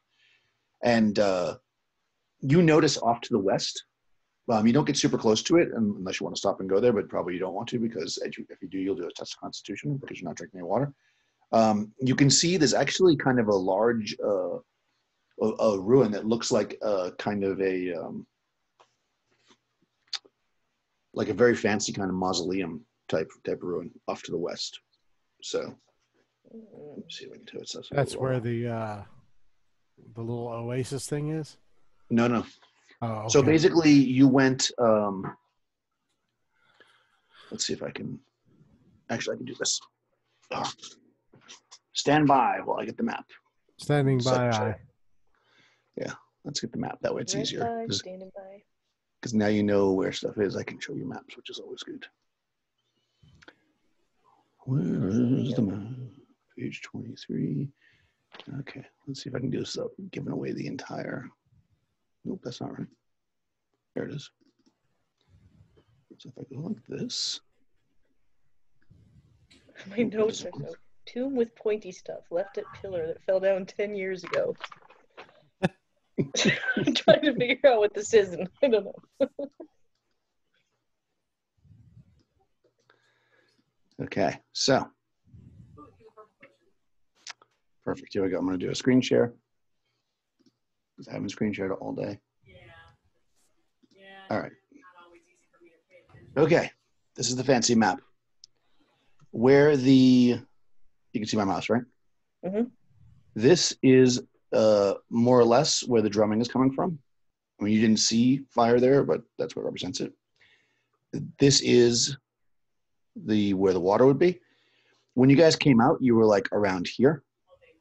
Each one of these hexes is about a quarter mile. So imagine that you went like, oh, I can draw on this, I forgot. I just don't remember how to do it. There we go. So basically, you came out like let's see, you came out here. And then instead of walking to the water, you decide to give it a wide berth, right? So you're basically like over here now, and you can see this thing, which is like a large kind of fancy mausoleum. It's definitely in ruin. And then, of course, this is the, Zambala is here. So, well, actually, I can't move it now, but it's this is the ruins on the outskirts of it. It's actually a little bit further that way. But this is the beginnings of it, basically, over here. So, yeah, this is here. I mean, you're probably not, do what you want, clearly, but you're probably, if you decide to go to that now, you're going to need to make a test of constitution because you're not drinking any water. But you definitely you'll know where it is, yeah. What's the lion? Is that a road? The black. That's a ridge. It's a ridge that goes up into the prairie area. Oh, okay. So it's an elevation marker basically because the desert is low. It's like a low desert. Yeah. So and because you have a barbarian with you and you took time to look around and stuff, you would be able to get back to the spot again if you wanted to, as you had talked about doing. And this, anybody would be able to get back to that because it's pretty clear. And actually, once you get past it and you start moving towards the ruins, you actually see that there's, decent amount of foot traffic around here. But that's another kind of interesting thing that you see out in the desert. You've got like this like old ancient mausoleum. You've got this kind of oasis-y looking thing, but of course you didn't get close enough to it to know much about it. And then of course you got where the drumming is coming from, which is probably not where you want to be right now. And of course that tunnel that you pulled yourself out of if you want to go back that way. So those are all areas that you guys would know. I'll actually, when I do the campaign notes, I'll try to take the map and mark it for you. So I would just kind of nudge Tan and Neutrid and just kind of, nod toward the direction of that mausoleum and say, that might be something worth going to look at later. Absolutely. Yes. Maybe there are elves there. Is it? Or beastmen. Obviously, it's still light out because it's constant light right now. But is it the time of day when it would still be dangerous to traverse through Zambala by, up to the streets? Yeah. So because you're a barbarian, I'm going to say that you would know that. In fact, as you're kind of looking at the sky and trying to figure out what time of day it is, you hear the Eos bell or the morning bell. So it's 6 a.m. Okay. That's good. So it was a hell of a night of partying. Yeah. or 2 nights. I mean, who knows? But it's the morning. So to answer your question, yeah, you're good to walk in now in the city because it's literally the first thing in the morning. And if you were to continue to make your way back towards the city, you start to soon be met up with. They don't interact with you. They kind of keep their distance. You can see slaves, coming out of as you get closer, there's like all these ruins around it. You see the various slaves coming out of them and their little kind of tent villages that they have set up there, and they're all going to work. They got their lunch boxes and stuff. Lunch boxes. They're matching thermoses. Exactly. Okay, so let's bring up the Zambala map. Because you're going into the city now. See if that works. No, there's no way. Hold on a second.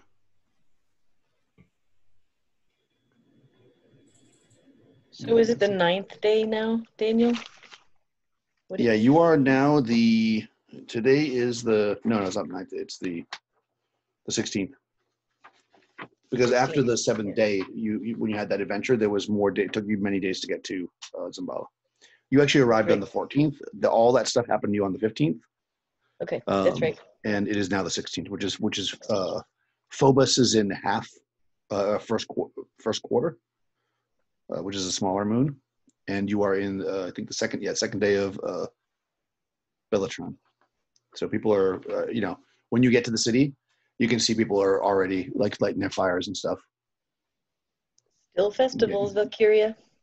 Yep, and they're getting all festive. And this is the day we're supposed to meet the merchant? That is correct. You're supposed to meet him. Tan would go straight to the location of where we're supposed to meet him. Well, I can't do it right now, Mom. You're going to have to wait.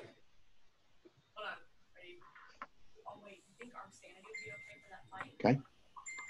So that's basically with the maps up, right? Yeah, okay. So you come in here. You're basically coming in through that entranceway, which is where you came in the first time. And you're supposed to meet him at the well, which is probably where you'd go anyways because you are very thirsty. Yeah. Yep. Yeah. So you make your way to the well. You hear the bell, and like I say, maybe it takes you half an hour, 45 minutes to get in. There's a lot of traffic during rush hour. Lots of slaves coming in, doing their thing. Some people are taking up 2 lanes because they're not paying attention. And you finally get in, to the well, and you can see all the bazaar is set up already. Like I said before, the tents that are closest to the well have been taken down, and there's like bonfires. They of course burnt up over the course of the night, so they're restocking them with wood and trying to get them going again as people are kind of getting their water, and for washing and cleaning. And you guys can scoop some water up with a bucket or whatever that they have there for the public and drink your fill. Tan will look over at Zool and low talk to her and go, I wonder if you see your friend that you spoke to at the well, should you tell him about what has happened to us? I would say no, because that'll do nothing more than just feed into what he was telling me. Quite frankly, at this point, I don't have a whole lot of interest in dealing with the slaves again. I don't know. I don't know what to make of this. I just know I don't particularly care for this town. I want to get paid and get out, unless someone has a job for me. Yes, and so far that has been fruitless, trying to find anyone that needs hired help. Well, in their defense, I haven't had an opportunity to really look either. So maybe once we get paid, and of course, Uhtred, as long as he doesn't get killed in the arena, then Just scoffs. maybe we can. Who knows? We'll see what happens. We still need to ask at the docks. We never did get there. Nope. No, we did not. How far are we from where we got jumped? You got jumped like That first street. Yeah, over here, I think, right? Yeah, it wasn't Somewhere far from the. It wasn't far from the. Yeah, it was one of these first alleyways. Yeah, Probably like up here. it's like we barely got into the town before they got us. Oh yeah. Where should we go in a new city? Let's go into an alley. Nothing. Seemed like the right thing to do. It worked. Hey, it got you where you are today. So you gotta, Yes. We're learning. Fabulous. And So as you guys are waiting by the well and cleaning up and getting some refreshment and maybe trying to figure out what you might do with the money that you're going to get and any plans for the future, you meet up with, or you see the 2 other groups of scouts. They clearly were partying or whatever. A couple of them are missing, but for the most part, they show up as basically another 10 people, and they see you and you exchange greetings or whatever.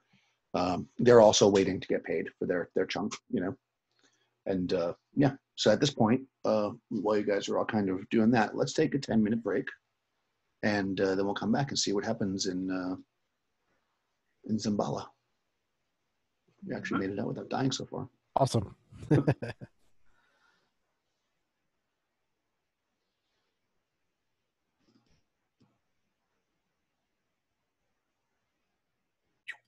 Let everyone go out there for you and test out all the bugs outside first. Yeah. So you're at the well. Oh, and I forgot to. Well, you saw what it looked like. Waiting, and you're there, at first maybe you're reminiscing with these people who were the on the caravan with you. Time's going by, and he was supposed to meet you first thing in the morning, and maybe you're just starving, or maybe these guys maybe threw you a couple silver to get food or whatever. You're hanging out, and a few hours goes by with no sign of Dominus.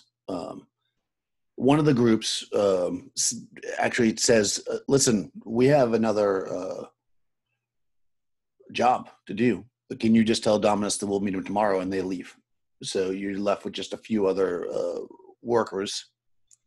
And a little bit more time goes by, and these guys are like, "Okay, I don't know what's going on. We've worked with Dominus a bunch of times before. He's never done this, but we're going to go down, and we're going to start looking for him. Because maybe with all the celebrating, he's at one of the bars or something." So, and they actually make their way off, kind of leaving you, kind of waiting. This guy's at least 3 hours late at this point. People are in full celebration mode, and you're kind of standing broke in the middle of town. So Tan will look over towards Vale and go, "Did you not know? I believe you know the location of where he was staying. Is that correct?" Yes, he did mention it to me. He was staying in a fancy hotel in town. Yeah, you would know that. Yeah, he did tell you that. It's I'll give you the name. That way it can be official. While you're looking it up, Zulia would look over at Tan and say, Tan and Vel both, and say, so do we go? Yes, I think we should go there and see if he's there or if they have seen him. Yes, we definitely need the money. For sure. Okay, so you're here in Hyperborea. Zoo. You are here. You are here. All right, yes, you're here in Hyperborea. Let's see. All right, so Avernus Caravan Syria is where he's staying, and you know that to be this number 10. Yeah, it's number 10, I thought. Yep. Yeah. So that's where you're going, I guess, if you want to check it out. I mean, you certainly can go there. It's not that far away. You're probably did the other exhausted, guys, but you don't have money to do anything else. Did the other guys who walked off, did they head that direction? No, they went down towards the kind of the drinking section of town. Yeah, so you would probably have noted too on those guys. Let me just see if you noticed. Yeah, that they already seemed like they were drunk. So they just kind of got sick of. They were like, "Oh, we're gonna go to the bars and we'll find him there. Have fun." That's awesome. While we were waiting around for this 3 hours, could Valkyria have gotten her body all repainted and stuff? Of course. So yeah, she's been doing that for 3 hours, getting her body painted. You hear me? Yeah, you could have been. Actually, were you wandering around to different booths and stuff getting painted, or you just stood there and had to paint? Yeah, she would have wandered around, flirted with some people, made some conversation. If I could do a room or something, that'd be cool. Keep your phone. Yeah, you actually see something that is kind of interesting to you. You see hanging up in a stall what looks to be Uhtred's sword. Oh my god. I see a green sword. Mm-hmm. I don't know if it's green. At one of the booths. You see Uhtred's sword. Uhtred's sword. Yeah. You see a sword and a stone. It's in the stone. I always knew I was special. Okay. She wants to look at the stall, see if she sees any of her or their other, stuff. Yeah, you do. As you're kind of like looking, most of it's not up like on display yet, but you can see there's a section. It'd be kind of behind you. He's got like the stall. He's got like a thing. He's got a tent over top. He's got a bunch of stuff kind of thrown in the back, and you see what you think are your packs back there as well. Oh, I'm going. Oh, wait. You're not there. You're sorry. Sorry, you're right. Whoops. I was metagaming. Valkyria, Meta. It was by accident. Valkyria. My character is also gonna- wanders around. Yeah. That's all good. Valkyria is going to, like, she's getting painted and stuff. She's gonna kind of be giggly a little bit and stuff, trying to throw the shopkeeper off his guard. She's trying to, so she's kind of acting dumb, and she's gonna say, "Hey, you have such nice stuff. Where do you manage to get it all?" So he is going to tell you. Actually, roll a percentile. Okay. Oh man, this is either really good or really bad. Probably really bad. 93. 93. Fantastic. Okay, so he says to you, he kind of leans on the thing. He says, "I have learned a long time ago that selling new items is never the best way to make money. Lots and lots of people travel around. They want to get rid of the things they have. I buy them low and I sell them high, but not high for you. I will give you the best price. What are you looking for? I am Zell, by the way." That's so interesting. It sounds like such a great line of work, Zell. My name is Veronica. I'm not really from around here. I just kind of came to town recently. I see you are enjoying the festivities. Yes, it's such a wonderful time. A renewal and everything, like confessing your sins and being bathed in the fires of rebirth. Oh, I just like the drinking and nudity. Oh, that too. I'm not really into that religion thing so much. Well, drinking and nudity is great no matter where you go. This is true. Uh, Can I interest you in anything? Possibly some beautiful baubles to decorate your neck or hair? How about that backpack over there? She'll say, she points to her backpack. How much is that worth? He turns and looks on the father. He says, "Oh, that's stuff that I just got in. I haven't sorted through that yet. You're looking for a bag? That seems like for a traveler. You're a beautiful lady like you. You need something gorgeous and silken." Yeah, you're right. I probably do need something like that. I know my handbags. I used to have a handbag shop before I, came here. Can she see her crew? Okay, let me see what shop this is because I shouldn't determine that yet.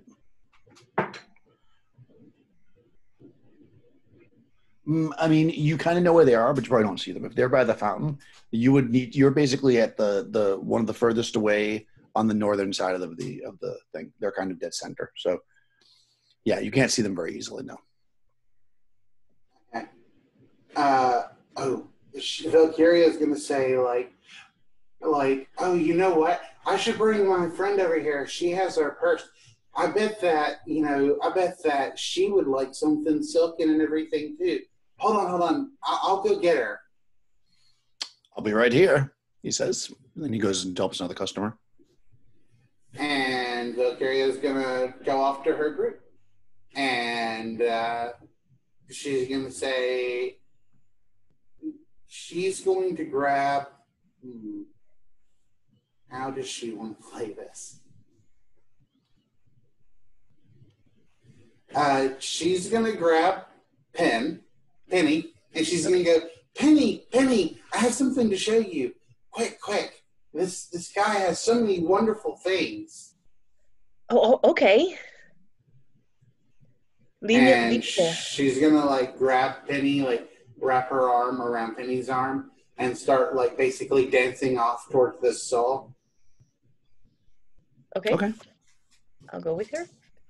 Yeah, I mean, you see them; they're And, engaged in selling stuff when you get there. It's busy. So. And she goes, "Look at all these wonderful things. Let's see, did Penny have like an instrument or anything like that? I did. I had a flute and a harp. Are either of those things on display right now? I mean, if they were nothing from you guys except for the sword is actually on display. Your bag would be there, but if it's inside, if it's attached to the outside of the bag, then you would probably see it. Otherwise, it just looks like your bag, as far as you can tell.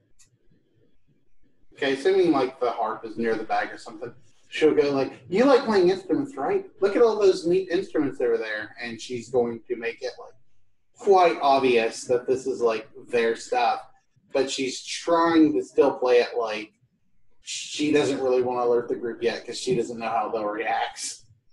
I'll just go, yes, it does look like wonderful stuff. I wonder, we should probably talk to the shopkeep again. Indeed. Yep, he's helping some people, but when he finishes, he turns and he sees that you brought back a friend, and he says, "Aha, another lovely lady. Can I interest you in any of my wares? I am Zell, merchant to the wealthy, to the not wealthy, to anybody really who wants to pay. I have some really great products here. Let me show you." I'm sure you do. They look fabulous. And I'm going to start chanting my little song, "I stand here waiting for Vel to put clothes on." And then I'm going to cast Mesmerize at this guy. You're going to try to cast a spell at him? It's Okay, not you have to cast. It's a bard ability, Mesmerize, that I can then imprint a suggestion on him. Okay, let me just look at him. It's a class ability. Now look over at Vel. I'm going to get our stuff back. Or get arrested trying. Or get arrested. If I was at 5th level, I could do something similar. It's I'm not on. at 5th level yet. Yeah, if only we get to fifth. Once per day, recite a song, a poem, license for the environment. If it's limitations, no other action. Target supposed to be within 40 feet. Allies traveling is unaffected. Targets are allowed a sorcery saving throw. And then down at the bottom, victims' minds can be imprinted with suggestion. Yeah. No, I'm trying to figure out if it. Yeah, I don't think he would necessarily. It's not the kind of thing. It's not like you're going and casting a spell. You're basically just doing something in an awesome way. So I would say that he's not going to know you're doing it. So yeah, he just gets a sorcery save then, I guess. Doesn't seem like it feels like everybody around you get like the way it's described. Like it's not like you can target him. It's like everybody is mesmerized. Let's see. You rolled a 10. No, that's going to succeed. Let me just look at the saving throw, but I don't think so. No, he fails. Okay, so suggestion as per spell, except it's a blanket effect that cannot be individualized. Yeah, because Right. So basically, you're right. You have to give because it's mesmerizing everybody in the area, not just this guy. Like everybody's Okay. watching you. All right. Except for allies, I guess. I'll Yeah. make a couple of generic saving throws. Okay, so we'll say that there's 3 people there. 16, that actually saves. 13 fails. 7. Okay, so there's 3 other people there, but one of the persons needs to be mesmerized. Although you wouldn't necessarily know that. An instant mesmerization per respective subject. The saving throw is modified by willpower adjustment. Suggestion as per spell. Okay, so we have to look up the spell. All right, so what are you going to make the suggestion to do? That he give us the Yeah, 2 that- packs that I can see that belong to Vel and me. Well, you can't individualize it. It has to be a Okay. generic suggestion. Okay. All right. You're going to let me come back there and take what I want. All Well, of you around here. so Can Me I, and my friend. can I help? yeah, it sounds Okay. like that. I'm just looking up the spell too. Chance excellent creatures. I must make a suggestion to carry out suggestions spoken by the modified by willpower. Shouldn't I be overly complex? That doesn't seem very complex. 2 sentences. That seems fine. Okay, so the only thing I would say is that Okay, that's fine. You're going to say, let us come back here and take what we want? Yeah, or take our stuff. Yeah. Okay. Yeah, I guess that should work. I don't see why not. The other people that are around the stall are also going to go back there and take stuff. Okay. So yeah, yeah, you go back there and you grab your 2 bags. I guess Other the same people come start to Bell take down. bags. If we can grab our companions back, Vel would also start. Yeah. Vel wants to grab everything she can.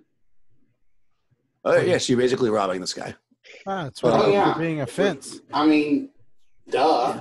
I'm taking what I mean. I would take see my alignment. Yeah, I would take I mean, our stuff. Yeah. What I recognize Valkyria is our wants her stuff. stuff first, especially No, that no, bowl if it's there. I understand that it's your stuff, but from an outside point of view, It looks you like have we're come robbing. to this booth, started singing Yep. a song, and then you and other people are going into this guy's booth where he stands there and they're just taking all of his stuff. That's what the public sees. That's what everybody sees around. Okay. I mean, am I understanding it correctly? Because that's what you're going to do with what you're saying. You can always You're basically. you can always explain that he's selling stuff that was stolen from you. I mean, I don't think the guards are going to stop to listen to our excuses. No, Bella's going to grab as much as she can, especially that bowl if she can. She's going to grab the packs. She's going to grab that sword. She's going to grab all of their stuff as much as she can, and then Yes. she's going to start headed back to the group with all of their stuff. That was my I'm intention, not was to worried get about our anything stuff. else. Yeah. Our stuff and And back to the group. it's fine that we're stealing. Vel doesn't care about that. We're getting our stuff back. And as soon as we Yeah, get I back know to the it's- group and Valkyria starts handing people back their stuff, she's probably going to tell everyone, hey, we should get the fuck out of here. Yeah, we need to move. She just starts handing people back their stuff going, okay, don't ask how we did this. Come on, let's go. Let's go. We can't wait for this guy any longer. Now, the only problem with this. Now I'll let you get away with it. I'm being extra nice to you today. Because I would consider this self-destructive because you're literally letting him give away his entire business with this spell, which is really over the top. So, Oh, however, it breaks the spell on a 5 and 6, and I rolled a 6. It doesn't break, so he let you do it. You succeed. You're stealing this guy's stuff. I'm taking You our definitely stuff. notice, because I'm sure you're being aware of it, that other shopkeepers are just staring at this whole thing with aghast, like what's going on as everybody's walking into this place taking this guy's stuff. So you're definitely making a huge spectacle of yourself as you walk away with 3 bags each, I guess. Yeah, I want to take our stuff. Yep. Yeah, also that sword, and if that bowl is there, I really want that bowl. I guess that bowl would have been in my backpack, though, so it should be in my backpack. Yeah, well, the sword is a good sword. It's just, yeah. Yeah, Just- I'm going to grab the it's- sword and it's- I'm going to give it to Uther, of course. Yeah, no, his pack's there. All your packs are there. You take everything. I'm Look just at saying that you Valkyria and made I'll a say- very big spectacle of yourself. Spectacle. Yep. Okay, look at yeah, Valkyria and I and say, Yeah. I just say you And- might and- want to paint yourself differently tomorrow. Just so, yeah, Change it Vel's up. like, Change Vel's it up. like, oh, you worry too much, Penny. You worry too much. Hey guys, here's your stuff back. We need to We go need to now. We can't wait on this guy any longer. Let's get out of here. Come on, let's find when you're gonna have to find us the hotel or something for the night. and we give them their Okay. the stuff back. Yeah, Who for could- sure. Yeah. You got your stuff back. Uhtred, seeing his sword, stands up and rushes over to Valkyria and grabs it, looks at it quickly, and picks her up and kind of hugs her like in a big bear hug and kind of swings her around a little bit. Nice. Were our weapons with it too, or just our equipment packs? I mean, they said they took all your stuff, so everything was there. That was taken from you. But we do need to move. We need to go find Dominus, and let's just get out of the bazaar. I need to change my clothes and dye my hair and The, all mon- that stuff. the money we had is there as well in our packs? Or? If there was money, it would be gone. Yeah. Actually, no. In the packs, it would still be there because he didn't go through them yet. He literally just threw them in the corner. So he didn't go through any of it. So everything is still there. Wherever was in the back. Yeah. So Zulia, not quite realizing what kind of spectacle went on over there? Not at all. All Which you know is- is they walk back with your packs. Yeah, and saying we got to go. I would just look over at Tan. And what was the name of the place again? The hotel? Yeah. Aramis Caravanseria. So I would just Sorry. look over at Tan and say, so the Caravanseria? Yes. Let's go. Maybe it's Ah. sorry. Yeah. I happily pat my daggers on my hips, and I will actually start walking toward the thing. How much longer do we have before Uhtred is supposed to go play Mike Tyson? That's not till Moon Day. Oh, he's got Yeah. another day still. Okay. Yeah. Today is Earth, and then there's Sea, and then there's Moon. Gotcha. I'm gonna It's turn. Earth Day. I'm gonna turn to everybody else and be like, "Well, I'm still gonna go find the Dominus because he owes us." And I'll turn and keep walking. Yep. Let's just keep walking Sure, you can definitely do that. slowly. Yeah. Walk. Completely unaware that you are now wanted felons. Yep, I just say, just keep going. Everybody Well just done. go that way. You may all end up in the arena. Nice done. Okay, so good. Yes, you guys walk towards the Caravanserai. And this place is basically, as you can probably see, I'll just share this. Share the screen. So you can see that it's basically it's comprised of like basically two walls. It's double walled basically. You've got that outer wall, right? And then you've got basically this inner section, and then the buildings are in there. So when you come up to that outer wall, right there, what you see is, let me look at my notes.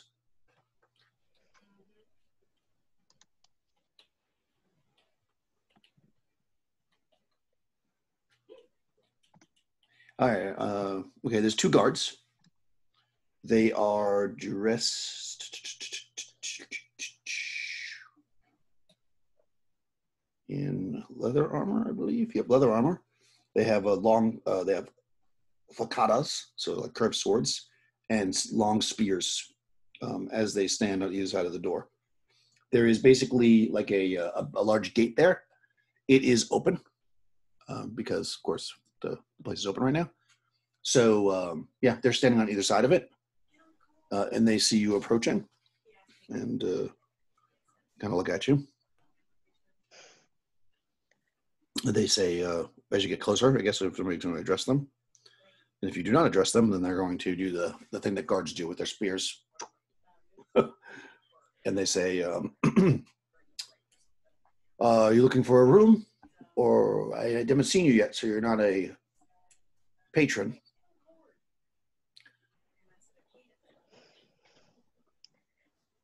We're looking for. Valkyria will dance forward, as festive as she is, and she will say, we seek one of the great patrons of this facility, named, and she's going to give the name of the guy that they've been looking for. Dominus. Dominus. Dominus. He says, Dominus is a title, but yeah. yeah, his name is Dominus, though. Oh, it is actually his name? Yeah. Oh, okay. Never mind. It is a title, but it is actually a title, but that's his name because, Okay. his parents were like, sometimes parents name kids weird things. Nah, hey. So, yeah, he, the guard says, we prefer that our patrons see our own horse. No offense. Also, there's no Dominus here.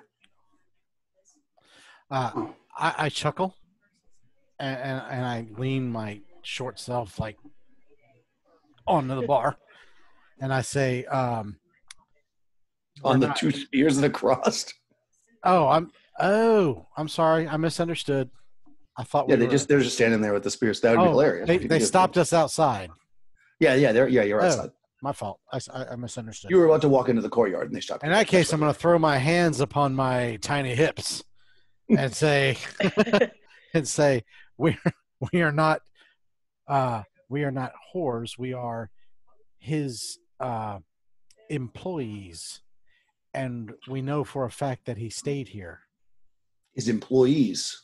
Yes, I mean, I believe you're not a whore, but Yeah, I was gonna say, like, you're not a whore. You can't really speak for the rest of us. yeah, don't give yourself too much credit there, yeah, Shorty. we ride along on the caravan with him, and I don't know. He's not staying here. Hold on. He turns around and he whistles. And after a minute or so, another two guards come. They were somewhere in the yard. They come up, and he says, "Is there a Dominus here?" And they're gonna shake their heads. He's like, "Go check, because these vagrants seem to think that he is, and I wouldn't want to turn them back to the streets unless it is due cause." And then the other guy, one of the guys turns and goes to walk inside, but now the third guard is here and kind of has like his arms crossed, and they're kind of staring at you. So I'm going to look up at Uhtred and I go, "Vagrants." I point at him and go, "You're a vagrant." And then I look back at the guards. Valkyria is I mean, you are all beat up and dirty, and don't just crawl through a tunnel and walk through the desert. Which is why I'm in no mood. Valkyria is gonna, like, she's not gonna get like super close to the guards or anything, but she will be a little flirty and go, "So are you all enjoying the festivities? Are you gonna join the festivities after your shift?" Well, let me say this. The customers here, we use the in-house whores, but I'm not a customer, if you know what I mean. Where are you going to be later? Oh, I'm staying over at, and she'll name the place where they've been staying. You should come find me there. Well, I'll be I bet there. I've heard there's going to be, a huge fire dance tonight. Oh, yes. I think they're burning some people that tried to steal from the shopkeepers in the bazaar. Oh, you have no idea how much fun that's going to be. I bet. I've got some inside information on that, actually. Well, I will see you there. Sounds fun. And she'll give him a wink. The other guard looks at him and he's like, "This is why you spend all your silver every week. You should just drink like me. It's much safer." I'll point to that guard while looking at the one that was talking to Vel, and I'll go, "You should listen to your friend. He's right, you know." Listen, Shoots, I go to the Helios Mass every Sunday. I'm a good person. That's all that matters. If I want to have a little fun with a whore like this, I definitely can do that. It's allowed, especially during the feast holidays. And during this conversation, that guard that walked away comes back and he says, "No, sir. There's no Dominus here." But he was here. We watched him. He went in here to get a room. I asked Aramis myself. Aramis says he's never heard of him. Dominus, right? Dominus, yes. He brought a caravan of trade goods in here not 2 days ago.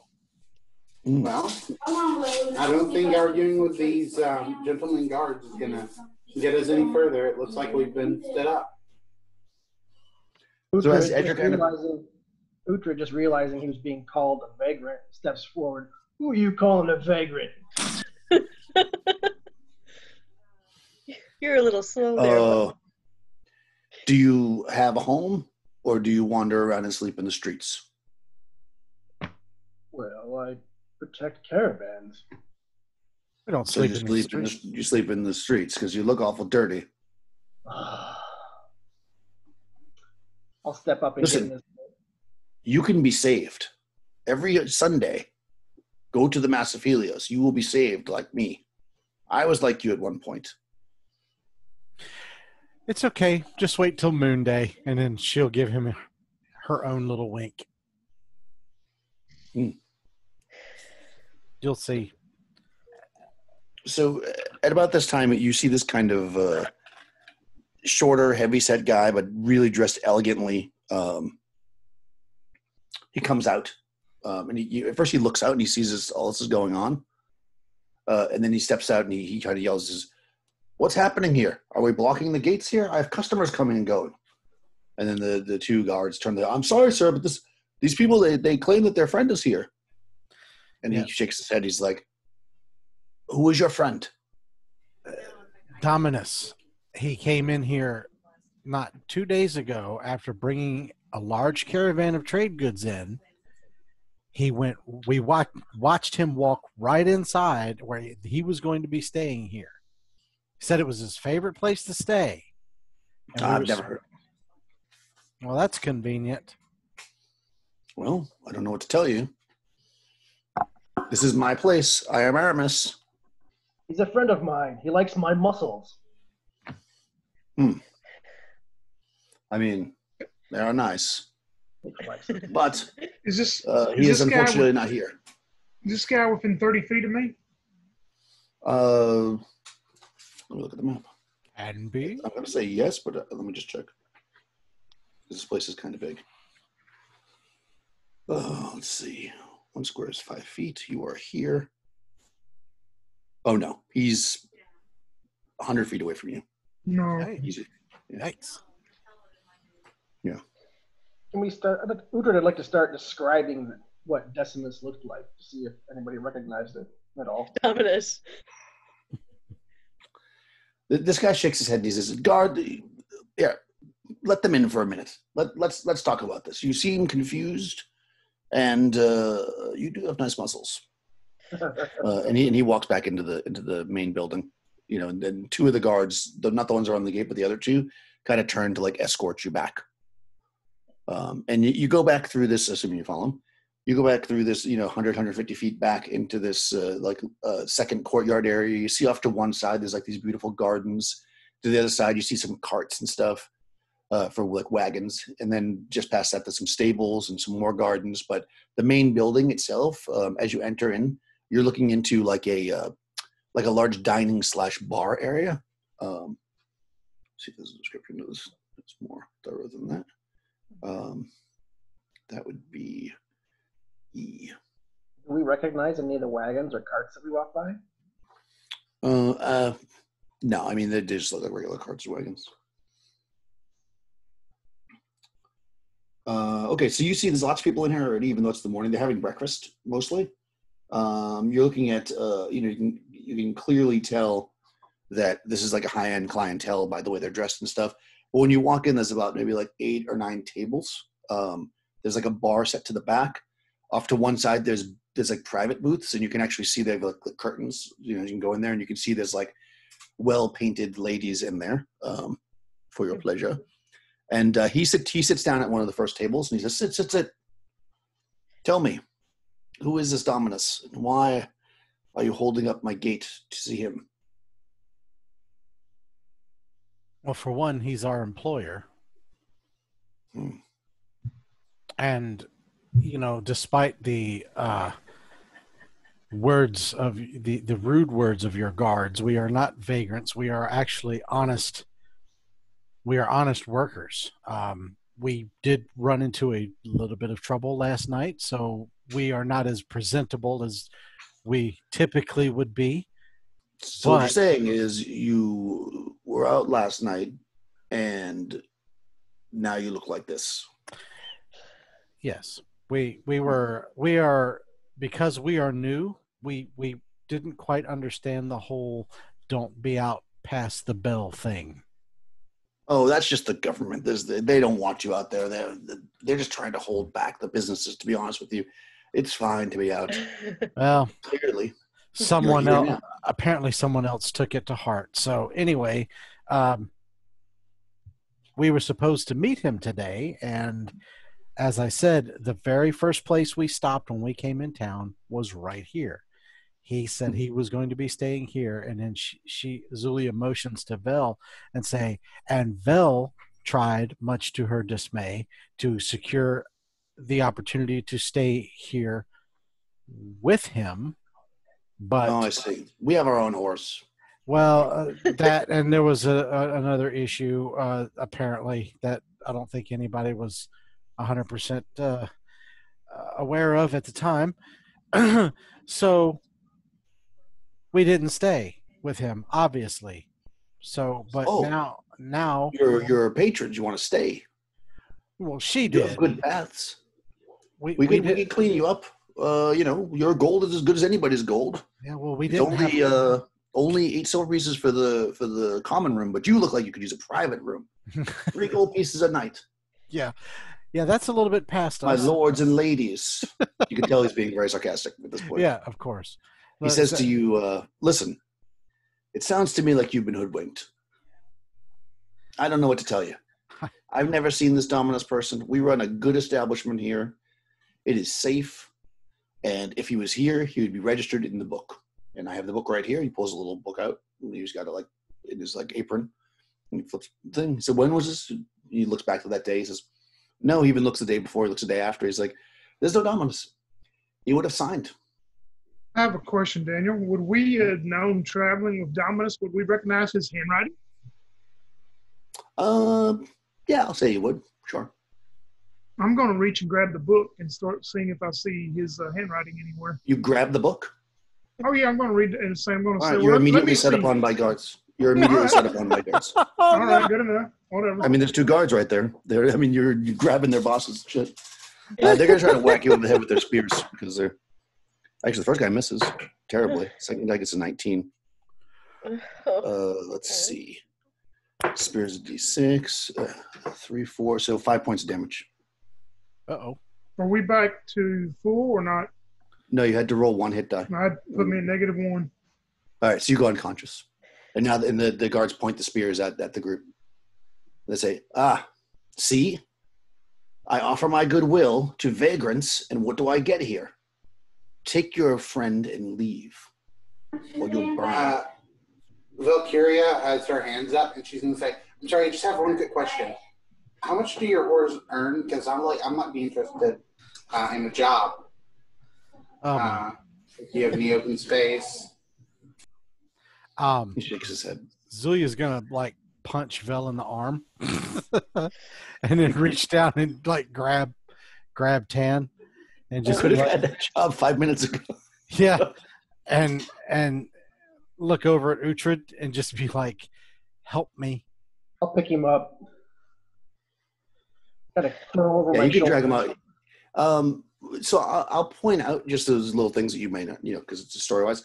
So you were traveling with this Dominus for a long time, Yeah, like 6 months. like some 6 months or whatever. Yeah. You didn't. I mean, you did grab the book quickly. You'll know when you wake up. On the page that was there, which was the day you were supposed to sign him, you didn't notice anything that looked like his writing, but it was hard to say. I'm going to say that it would be hard to know. They drag you back out in front and kind of put you in the street, or they have you drag out, and then they say, the guard that are out front, they're like, that didn't go so well. Mm. I'll still see you tonight. And he points it to. Yes, That- our friend- Valkyria winks at him, and then she's going to turn to the group, and she's going to say, this guy owes me so much. So I would mention to Uhtred to, I said, let's, I keep forgetting the name of all the places we're staying. The Griffin, Golden, what is it? Where you were saying Saturn's Saturn's luck. Saturn's Luck. I say, Uhtred, take, let's take him back to the Saturn's Luck. And, Yeah, and you I'll can just if once you're below, unless you're up to -3, you can be woken up basically with just like a slap in the face or a shot of whiskey or whatever. So yeah, well, I just figured that I'm going to take him because even if he wakes up, he's going to be hurt. So I'm going to take him back to the bar and try to put some drinks in him. And then just, I don't know, maybe try to see if I can pay a healer or somebody to come help him out. I don't know if anybody else wants to try and investigate anything, but I mean, at this point, Zulia has no idea where to go. When we first came into town, where did Dominus, sorry, where did he take the carts that we were protecting? I mean, did he bring them here to? He told you that they were being sent down to the warehouse section. He didn't actually go. He went to this place. You saw him go in there. Every one of you saw him go in there. Yeah. Which is the docks, right? That's right. Yeah. He sent the crew down there, and he said that he was going to check in here and then go down there.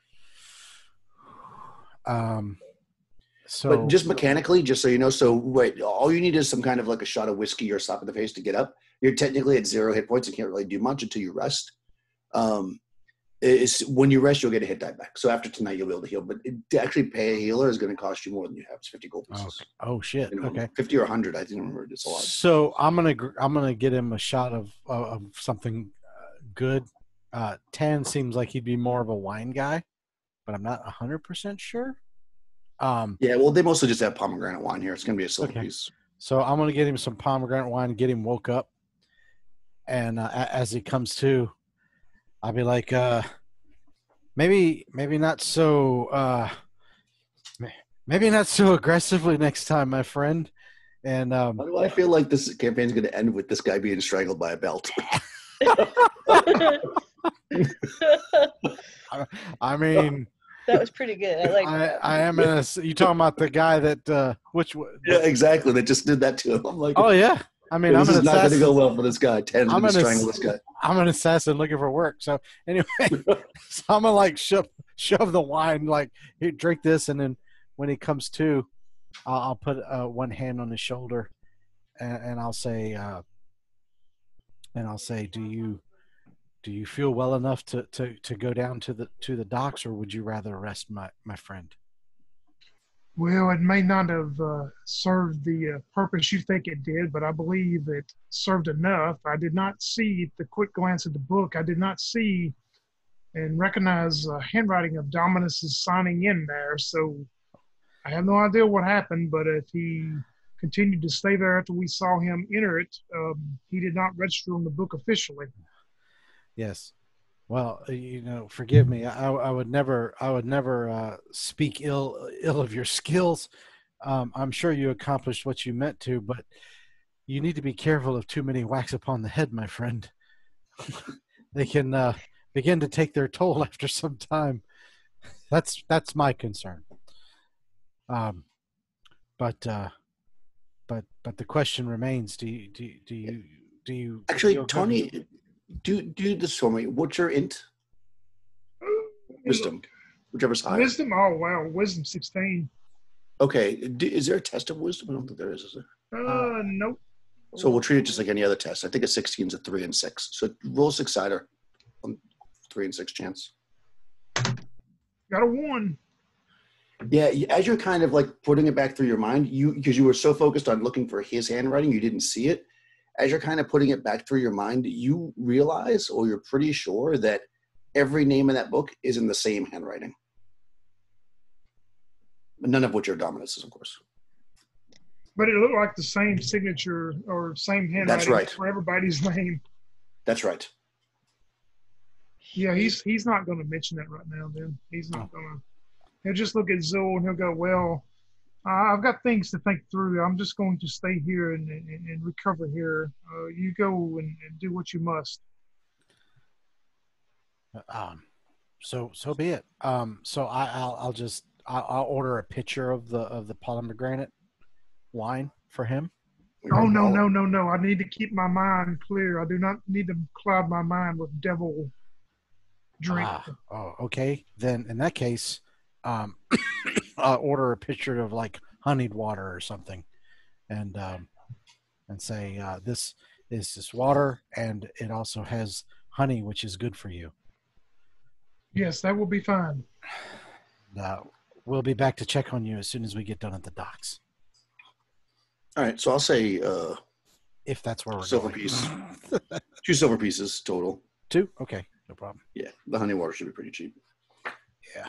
We can go there as long as it's not too close to night. What time about it is it, Daniel? Oh, no, it's still like the middle of the day. It's Middle early. day, okay. Okay. Yeah. Do you want to go down to the docks? Well, I was speaking like that's where we were going, but at the end I said, provided that is what we do. Well, somebody's good. So, I didn't want to speak for the group. I mean, unless somebody else has another plan.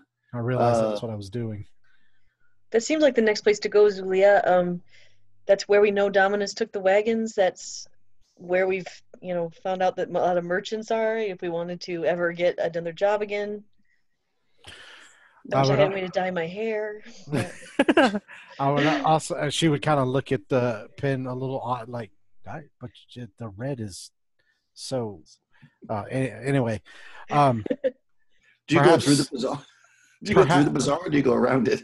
Well, hold on. She would say also mention perhaps that the other caravan crews down there will be maybe some of them are experiencing the same.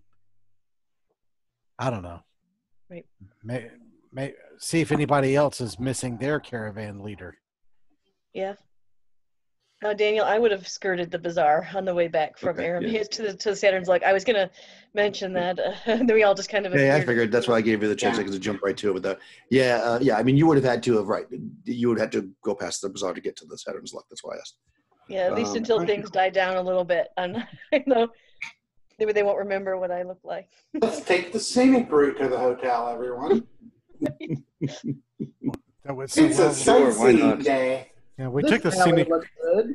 Last time we took the scenic route to the hotel, we ended up in a fucking cave. But you are right, Zulia. It is possible that other caravan masters have been disappeared, as it were, and we still don't know much about these beastmen that are roaming the countryside. This place sucks.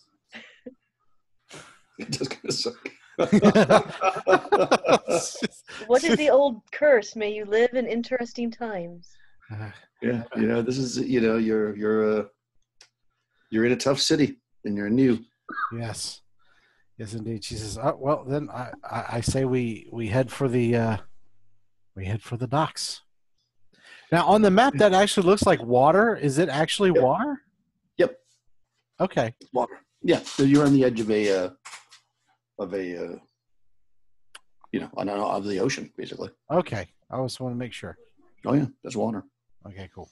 Yeah, this is all water. And this is basically, remember, Tony, before you asked about the ridges, like that, the drawing, whatever, that's like, see how the desert's like set inset? So these are like ridges. Oh, okay. Yeah. Yep. But yeah, so you go to the docks in the general warehouse area, and you can look around a little bit. You find, maybe a couple people you ask around about Dominus. People, of course, know who he is, and they're like, oh, yeah, of course, blah, blah, blah. Then you get to the places where he basically parked his stuff for the trade out, and there's a guy there. Maybe it's a girl. Let me see. It's a female, actually, and she is named Rilla. Really? And she's his contact here. She says, oh, you work for Dominus. Oh, he's a great guy. I've known him for a long time. He dropped off 3 days. He should be picking up the money. Should have picked it up yesterday. At the end of the day, I have it here for him. I mean, you look legit, but I can't obviously give you this money. I don't know who you are, but when you see him, tell him he hasn't picked up his payment yet. And as much as I like sitting on all this gold, I really want to get it to him. Well, we've known him for a while too. Some of us for the better part of half a year. But he didn't meet us at the well either. So he was supposed to pick up the payment from you and then meet us at the well. And we went to check on the hotel or the inn where he was staying. Mm-hmm. The Aramis. Yeah, the Aramis and Caravanserai, and they say they have no record of him staying there. That they've never seen him. They don't know who he is, and he seems to have dropped off the face of Hyperborea. Like you want to go Hyboria. Well, that's hard to do unless you take a boat all the way out to the edge. She laughs. Pretty sure that didn't happen. So, and then she just kind of throws her hands up like, so I don't know what. This is very concerning. Yeah, I'm a little pissed off, to be honest. I mean, I kind of like the guy, to be perfectly honest. Mhm. He always treated us pretty well. I don't think. Oh, no, no. You wouldn't be able to do that. Forget it. I'm not sure what to tell you. Your money is here, but I can't give it to you, of course. Wouldn't be Until you able to find it. do what? Well, she looks around. Perhaps those that worship Rel would have some information. If he got himself on the wrong side of something, that could be where he is. Isn't there a temple to that god here? Of course. Some say Rel wanders the lands here. And often this festival is very common for him to be seen. He wears a hat and not else. Much like your friend, except she doesn't have a hat. Well, as it so happens, I happen to know a guy who is knowledgeable of this Rel. And that's good to know. So, okay. Yes, you may not find what you want to know. If he got on the wrong side of certain people, we may, well, I have my money, I suppose, but you may never get your money, unfortunately. Well, However, how long will you be here holding? This is my business. I'm here all the time. Oh, okay. I hold up a hand and I say, my apologies. I didn't realize that. No problem. They always, think we women can't run a good business, but I have one of the best warehouses here on the dock. Oh. Bring it in, ship it out. That's what I do. Okay. Sister? Yes, my company is called FedEx. No, come on.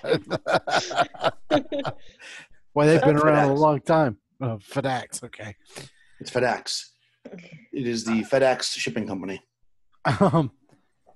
So before we leave her, can I ask her about the rumors of the Beastmen attacking travelers? If she's heard of anybody being attacked, trying to do, move goods? Yes. Well, there are many dangers in the desert. So could be beastmen. That they don't. I think you're more likely to be attacked by bandits than beastmen. Although bandits have definitely been known to try to scare merchants into thinking they're more than they are. In fact, I heard a story of a caravan that came by just recently that said that they encountered undead children. Of all the silly things you could think you could run into in the desert, undead children. Right? Isn't that ridiculous? The stories that come around when people drink too much. Ridiculous. Just utter nonsense. Yeah. However, and she kind of like thinks for a second and she goes back to her she has like a chest basically where she has stuff, and she picks up one of the chests and moves over and opens the other chest and pulls out a scroll, and she looks at it and she says, there's another caravan that came in 2 days before yours, and they also have not picked up their exchange money. Really? So that's unusual. That is not something that normally happens. These caravan leaders, they like to spend their money, especially staying at the more expensive inns with the more expensive entertainment. I'm sorry, go ahead, babe. I was going to ask, do most of the caravan leaders stay at Aramis's caravanserai? It is pretty common, yes. Some that come here a lot keep on their own residences, and some like to slum it, if you will, and stay at Saturn's Luck. But yeah, that's pretty popular for the caravan leader. I glance at Penn real quick, and then I glance back at the lady, and I say, have any of the the hirelings from that caravan come by here looking? No, that's why I didn't think of it till now. Okay. Huh. Yeah, they were moving gold, actually. Do you know okay. Do you know the name of the The one who was driving that caravan? Just what I was going to ask. Yes, his name was Marcus. Marcus. Marcus.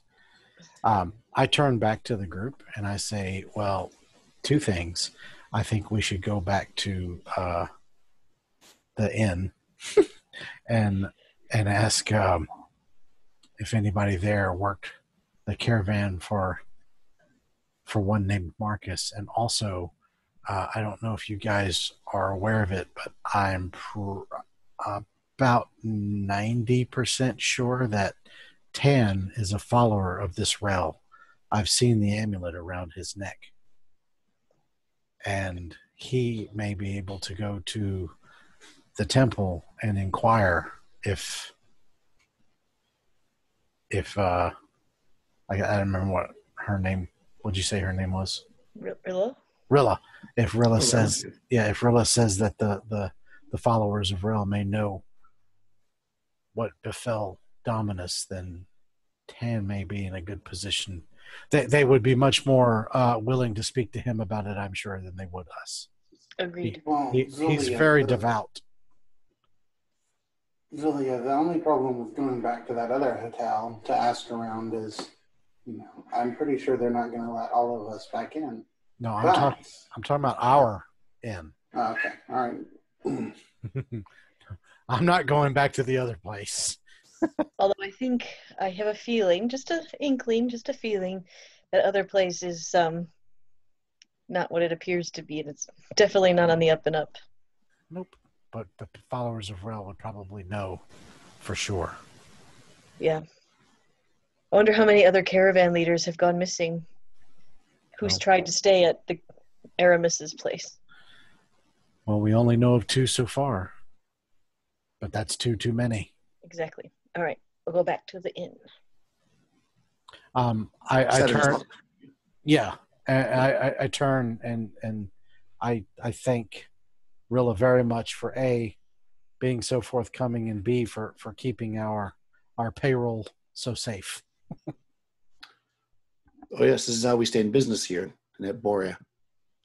No matter when he comes back, this will be waiting for him. I've already taken my part. I give her a polite bow. Excuse myself. Okay. Yep, she waves goodbye. And, you leave the FedEx station. I mean, there's lots of warehouses. This is basically the one that talked to you because you were connected with that caravan. Yeah. So you're going to go back to Saturn's Luck? Yeah, I want to talk to Tan and also ask around for any of the other patrons who might be inside there to see if any of them work for Marcus. Okay, sure. Yeah, we definitely need to talk to Tan. Yeah, talk to Tan first, I guess, and then we'll... When you come back, you see Tan has changed clothes and put on just more of some common garb, and he's washed his hands and face, and seems to have a little bit different appearance than what he normally does. Well, you seem refreshed. Yes, and I need to, nothing against the whole group, of course, but I need to speak to you alone for just a moment, Zool. I've been pondering some things. Maybe if we could step outside in the street.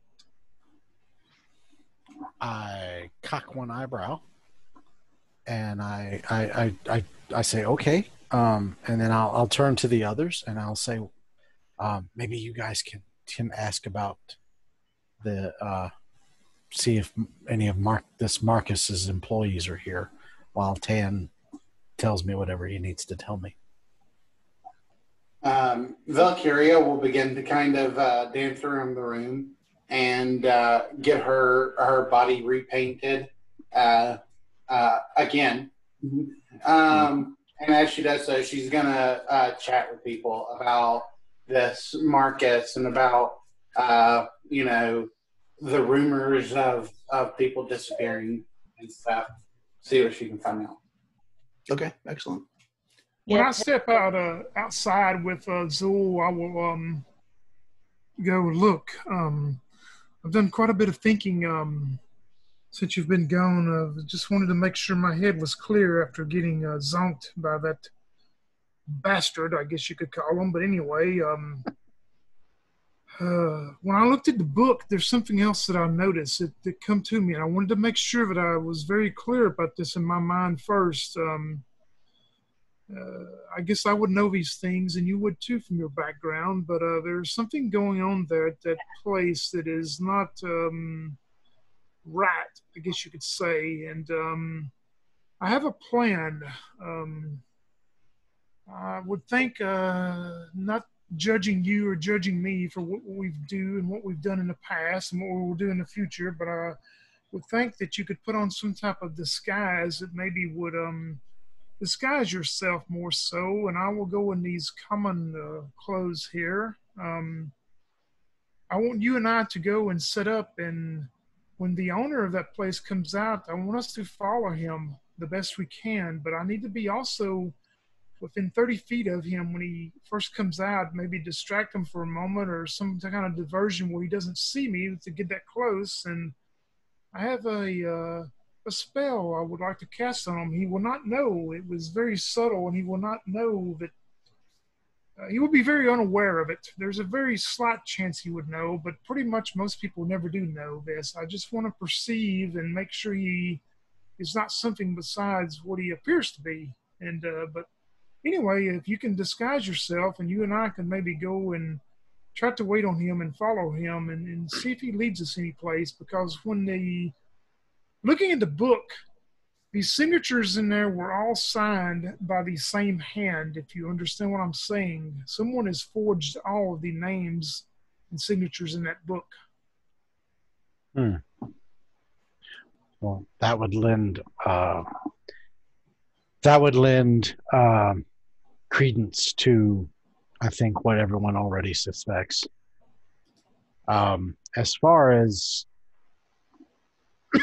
what we do and don't do and whatnot, I think you and I have been together long enough that you know that I work within the shadows, and I don't really make too many bones about that.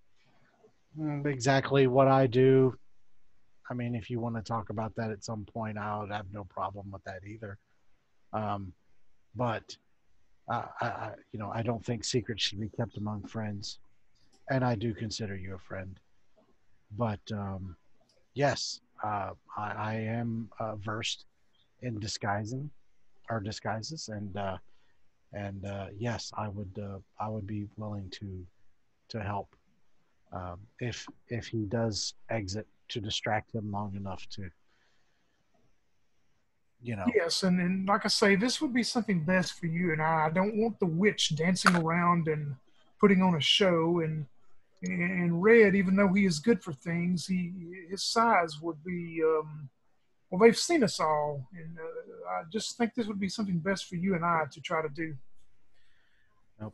With any luck, he will see how Zulia, the young girl, can hopefully be the turn into Magda, the diminutive old crone. And then I'll wink at him. So, make sure you take that heavy crossbow. Yeah. When did you want to try to do this? Well, we should do it. We need to be back in before the bell rings at whatever that is called. We don't want to be sidewhacked in the alley again. Oh, so you mean today then? I would think it would be best, yes, to do this post haste. Well, then I've got some things to gather. All right, you do that, and I will go back in and prepare myself. Yep. So while they do whatever they do, I'm going to try and get basically try to get some old woman clothes that are not like old. Well, excuse me, that aren't like vagrant, but look like they might be somewhat kind of nice. But I'm also going to. I want to buy some decent clothes that an old woman would wear. Mm-hmm. Something. Do you want to do that in the bazaar? I'd prefer not to if I can. Well, I mean, shit, I don't know. I wouldn't know anything. But they don't know me. So, So you wanna yeah, pay. I'll go to the bazaar, and Mhm. and I also need to get the things to try whatever I need to get to make my face look like an old woman. Like, I don't know. Okay. Face putty. Yeah, something like that. Some kind of putty to make myself look wrinkly. Oh well, clothes are expensive. Uh-oh. Gold piece for common clothes. Yikes. A gold Yeah. piece for common clothes? Well, clothing normal. Well, I think with You could just get some accessories. You could get like a hat. well, it says that with the when you go with the equipment pack, it actually says you get a Oh, yes, okay. it says Then you're good. special clothes, and I said, oh shit. My special clothes I put in parentheses was the dance disguise.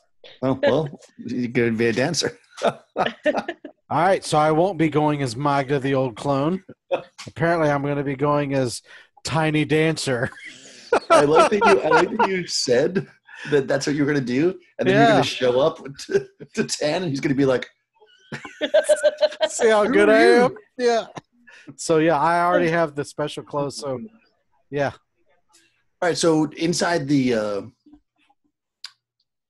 tavern / inn, we got our dancer, and the bard is also talking to people.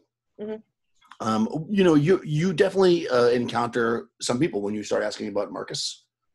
You run into this table of people. They seem to be from the kind of the very, very far, would it still be western, I guess, part of Hyboria. And they tell you that they traveled, from across the Black Waste, because with Marcus transporting some apparently valuable for some kind of magician or sorcery use items, and yeah, they traveled with him. Good guy, a little weird, but hey, he paid well. So did he give you your money when you got here? Or arrived in Zambala? Yeah, so Marcus paid us as soon as we got here. Yes. I haven't seen him since. I'm hoping that he's going back, because while that was a long trip, it paid really well. And you can see actually these guys are like, they clearly like are drinking without any worry about what the next one costs. So they definitely got some cash.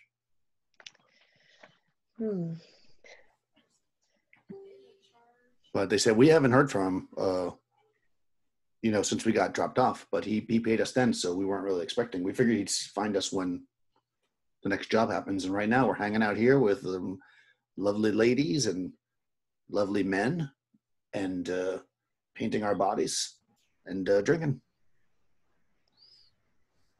What else is there to do in life? Do you know where he was staying? In town? Yeah, Aramis. Aramis. Okay. Yeah, they all stay there. They say you can get anything you want there. I got everything I want here for like a half the price. You know what I'm saying? I do. You're very smart. Very, very clever. That's right. What do you think, Valkyria? I don't know. Valkyria is like, she's probably just like getting her body painted, flirting around with different people, and she probably just like half-heartedly is like, yeah, that sounds good, Penny. See you later, then. All right. Are you going to be staying here at the Saturn's Luck for an extended period of time? Are you waiting here for Marcus? We will stay here until our money runs out or another job comes along.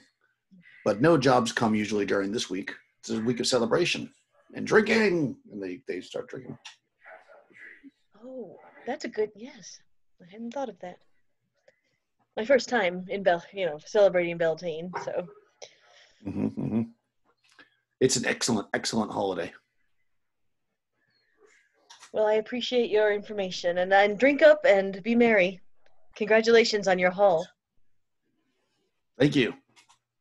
And he just like throws like a bunch of silver coins on the thing. He says, "More drink!" And they're all these are a bunch of Celtic guys. I probably should have said that. They're all singing and being Celtic. Singing Enya. So about that time, everybody can kind of reform together, I guess, if you want, or however you're gonna do it. I'm thinking that these caravan leaders are going missing during a time when nobody would be expecting them to be offering jobs anyway. I tell the group. This might have been a plan.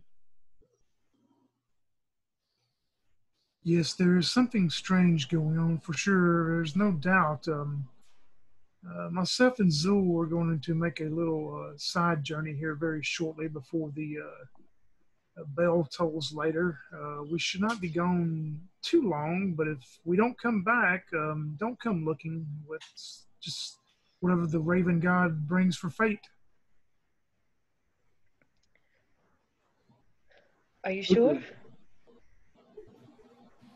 You don't want us to Yes. look for you? No, do not worry about me. Whatever fate brings me, that's what I have to take. All right. Okay. Am I? What's everybody else? Am Go I ahead. there too? Yeah. Okay, I was just looking to see. Okay, so there is no roll to see if my disguise was good. It's just the roll to see if the other If it's person not. figures it out. Okay. Exactly. So when we all get back together, Yep. I would say to Tan, I say, well, I wouldn't be 100% opposed if you guys maybe tried to look for me if I don't come back, but by the same token, I kind of look over at Tan. I say, did anybody mention to Tan about the whole Rel thing? No, we just got back together as a group, Oh. so Okay, Oh, by the way, so as Zulia walks in there, she's wearing a dancing outfit that would very much resemble the one in the book. nice. What do I need to roll to see through a disguise? Well, you're going to obviously know it's me because I'm talking to you. I mean, Valkyria. I've imagined Valkyria is kind of off doing her own thing. She's probably dancing back towards you now. So what do I need to roll? A 1 in 6. Modified by your wisdom. Yeah. Okay, so Valkyria dances right up to you, and she says, "Oh, hello, Zilia. What a nifty little outfit you have on." I rolled exactly a 1. I'd be like, yeah. And then I point over at Uhtred and I go, and you hands off, you side of beef. And I look over at Tan and I'm like, so Tan, the lady that we ran into, Rilla, at the docks, she's got our money, but she can't give it to us. She has to give it to Dominus, of course. And I basically relay the whole story of how the other guy's gone missing. This isn't like him. And I look over him and I said, and she mentioned that if anything fishy was going on with caravan masters going missing and stuff like that, she mentioned that the followers at the Temple of Rel would know something about that.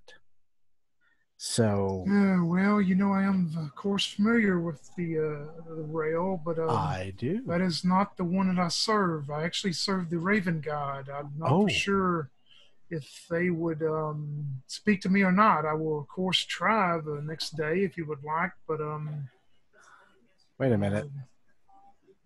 I may have just yeah, they're two different. There's No, rail. and hold there's on, the dude. Raven. I think I just screwed this up so bad.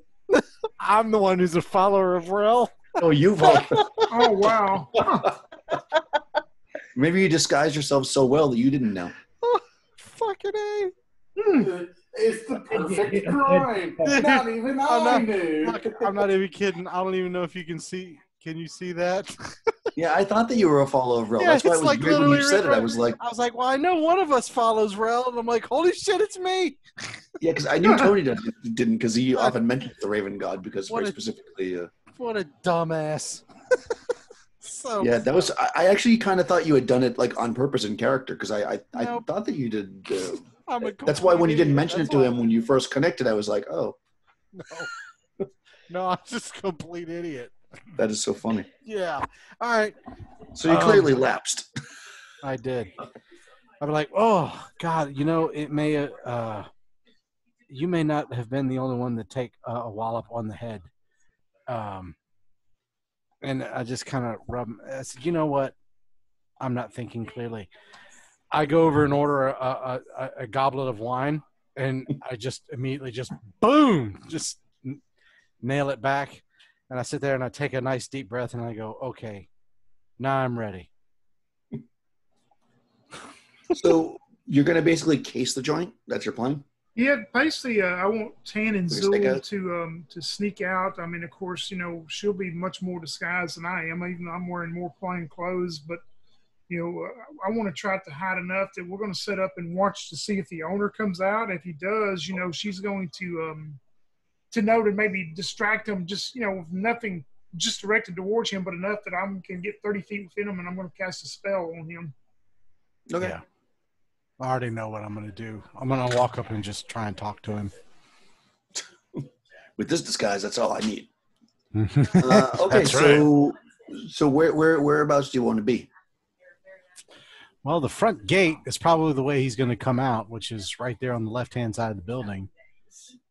Yeah, is it like one of that little building across the street? Can we have a pretty good view from there in that area? Yeah, I mean, that's somebody's house. Oh, is that a house? Yeah, the yellow ones are houses, and the red ones, for the most part, are businesses, from what I can tell. Well, so, I would you say can certainly hang out there. I mean, there's a lot of people in the street and stuff. But I think if you would know as thieves and assassins that standing in one spot right by the gate is probably going to be super obvious. Yeah. But you can certainly stand there. I mean, you don't look the same, I guess. we can mill about just back and forth across the street and just kind of do a hide in plain sight type thing. Okay. Yeah, I mean, there's enough stuff going on. Yeah, exactly. So just it's like midday, like it's like the middle of the day. It's like maybe like 3 o'clock. You just want to hang out until the bell rings, or until he comes out, I guess. Yeah, One or the until other. that guy, to the owner that we talked to earlier, if we see him come out. Okay. Finder version is really pretty. And what's everybody else doing during this time period? Well, Penn would like to find, not at the bazaar, but someplace that would sell some herbs that she could do a hair rinse, and she wants to dye her hair black. what it is there's a particular NPC. I You know know, you it's can get stuff to do that. Huh? You can definitely get stuff to do that in the bazaar. Yeah. Hoping to find like a little shop somewhere else. Yeah, you can probably find something to dye, but like that grease or oil in it or something to darken it up. Yeah.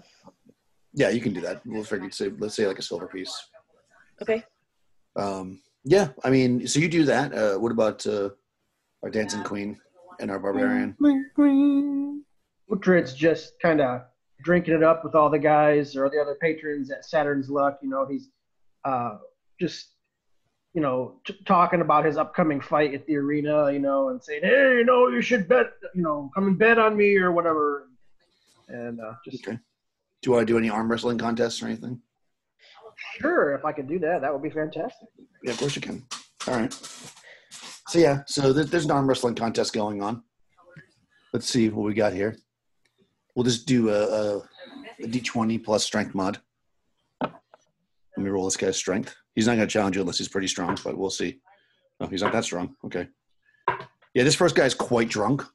But he's like, I can beat you. I can beat you. I got it. He drops like 3 silver pieces on the thing. And then he's like, I can beat you. You. Big man. Yeah, that doesn't sound like an I've been around actual drunk people person. before. Yeah, I was about to say, that's pretty well done. That's pretty much how it works. Yeah, that's it.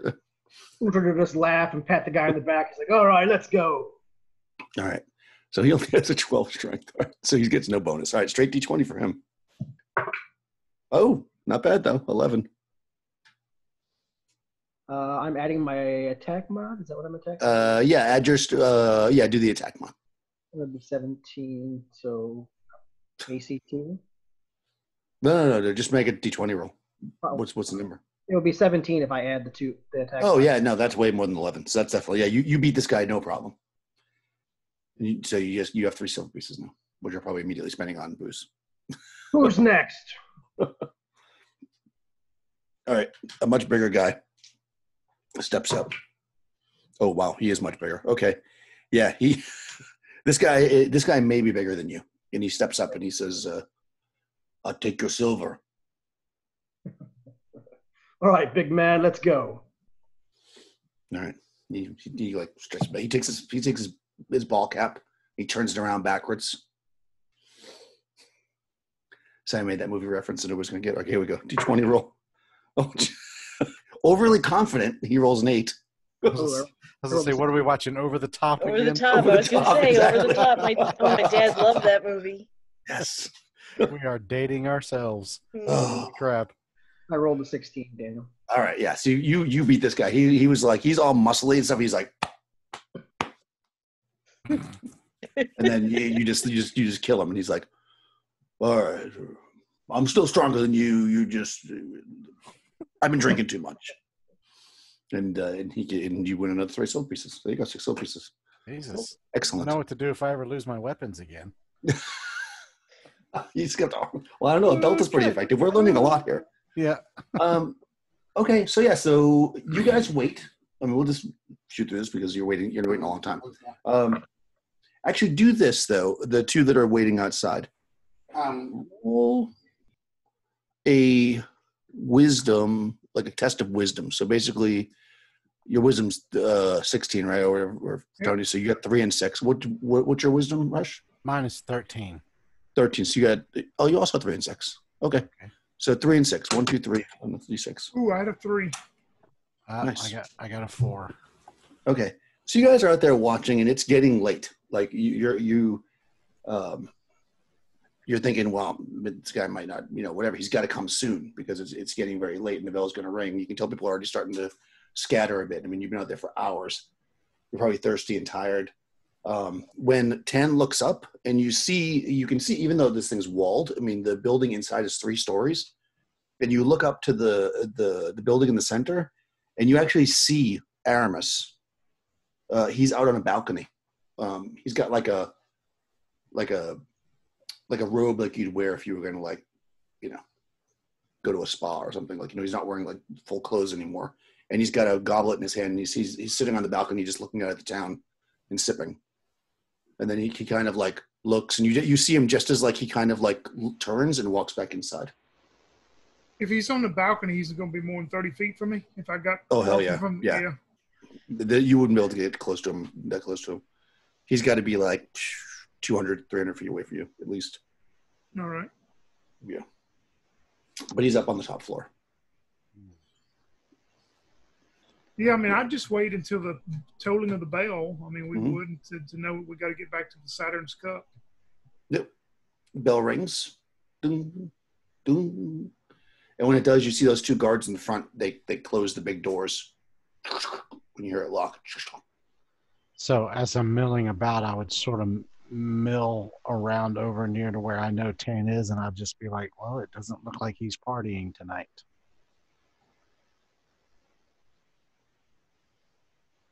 No, it would appear he's staying inside. We will try again, maybe, or that's all I know to do. Or could always go in there and get him in the middle of the night. Huh. Well, I would say we would need more proof first. I mean, we need to build up as much as we can to make sure we are going down the right path.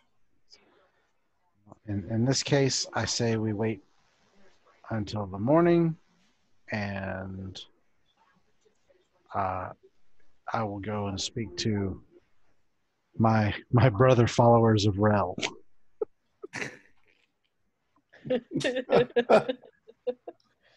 Whom I forgot Okay. about briefly.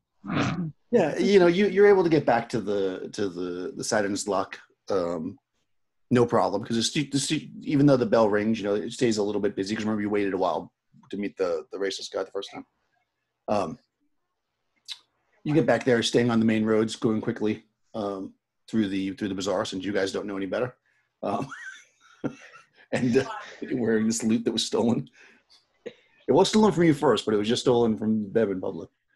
So you get back to Saturn's Luck, and you all collaborate and tell each other whatever you want to say to each other, and spend the night, which is again a silver piece, I think. Could Valkyria maybe do some flirting around during all that time and get some free drinks and maybe in a free room? And by free, I mean she's totally willing to sleep with someone in order to. Yeah, sure. Oh, actually, yeah, sure. Why not? Make a charisma check. So that would be your 16 charisma. Yeah, 3 and 6. Yeah. Okay. You can definitely get free drinks. I think people are buying drinks from each other, but if you want to get a room for free. And 6. I did something really wrong. Well, you just didn't find somebody that seemed like worthwhile. Yeah, so you got to pay 3 copper if you want to stay inside, which I recommend staying inside, clearly. Yeah. You shook it when you were supposed to shake it. Yeah. Okay, so you sleep. Morning comes. Daybreak. The guys that were, Marcus's crew are still there. They get up and start eating, the warm bread with the butter, and they just start right away on the wine again and painting themselves, as we are now in. I forgot the name of this day. Sorry, we are now in C. Tomorrow is moon. Does this place have a spot for someone to take a bath and stuff like that when they get back? Is bathing an option here? I don't think so.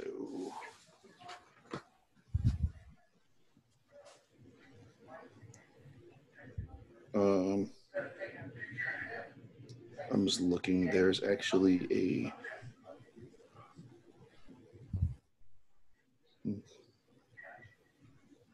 no. Okay. So in that case, I'm sorry. There's probably a bathhouse somewhere, though. Yeah. Oh, well, I was figuring after the bell rung, we probably went straight back to the hotel, back to the inn, because, the last time we were out past the bell, shit happened. So basically when we get back there, before we go to bed, we're sleeping all in the big common room area, right? That's right.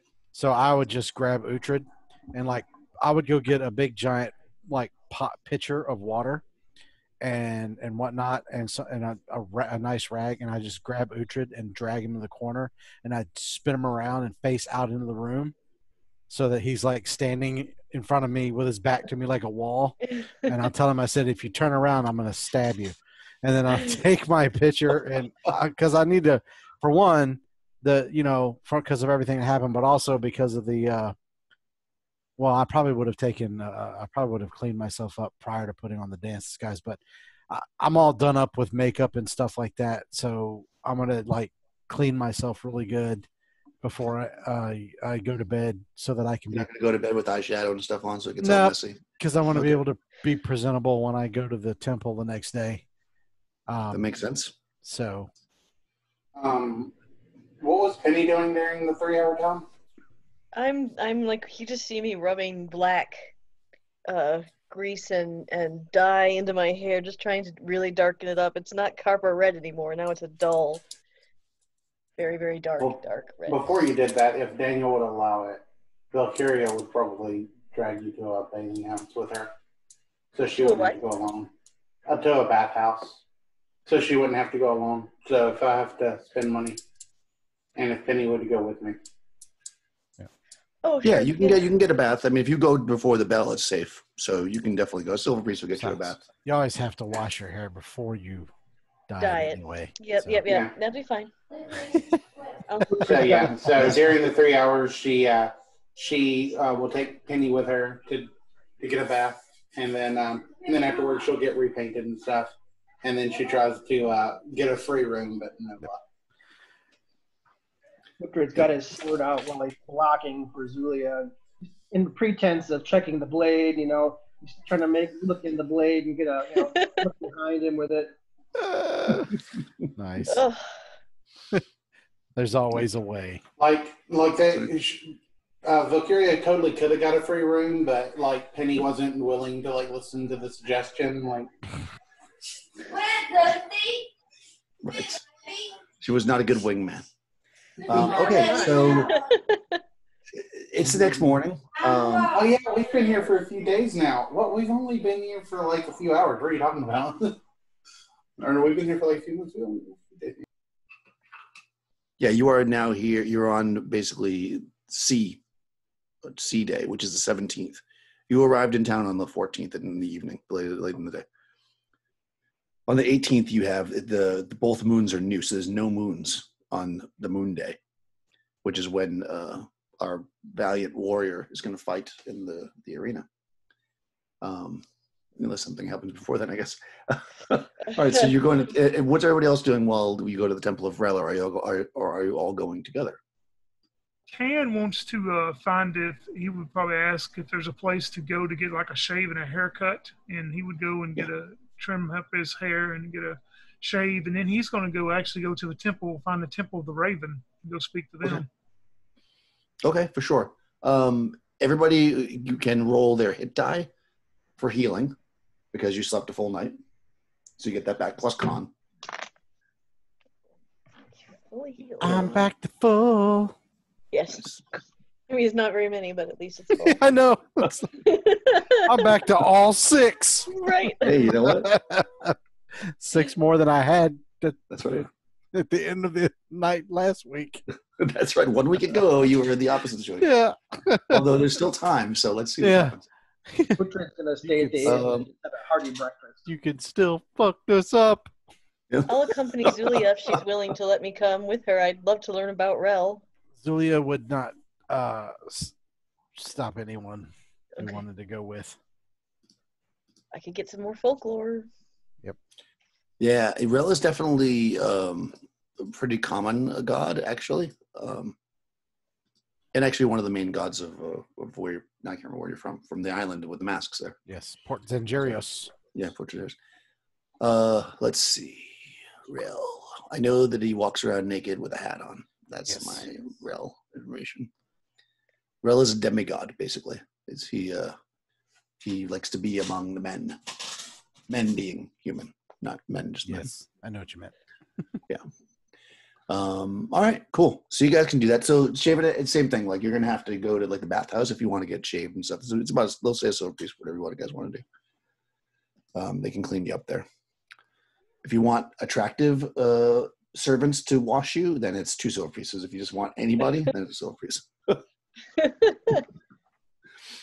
we go. All right, so let's do Rel first because I actually have the book for that already opened because you had talked about it.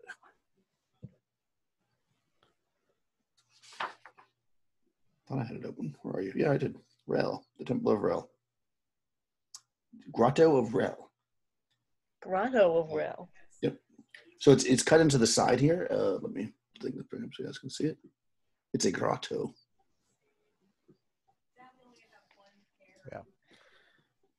The funny part Screen is share action. Rel is actually, in all reality, the Greek god Hermes. Well, that's what I think. Yeah. Oh, good. Yeah. We don't have to walk through the bazaar to get there. Nope. Right. Even with my dyed hair. Okay.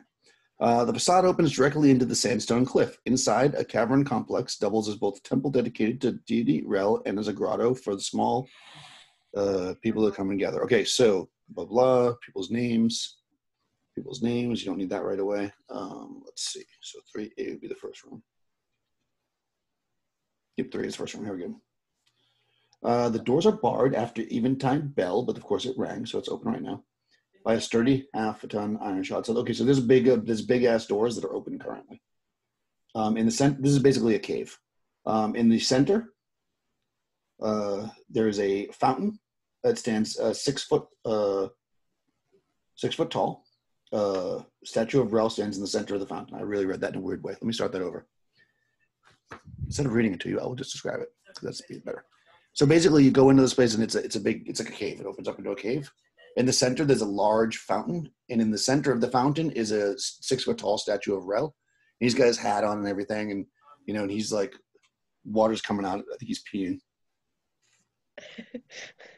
He's nude, save a broad rimmed hat and winged sandals. Yep. A spear leans against his shoulder. There are 7 people in here worshiping. They're sitting around the lip of the pool, and they are making like mumbling prayers and tossing in like coins, like and they're throwing in different some copper, some silver, some gold. You also see 2 of kind of the priests hanging out. No, 3 priests. They're kind of hanging out, and when you walk in, they welcome you. They say, "Welcome to the Grotto of Rel, where all is comfortable. And watch your pockets." No, I'm just kidding.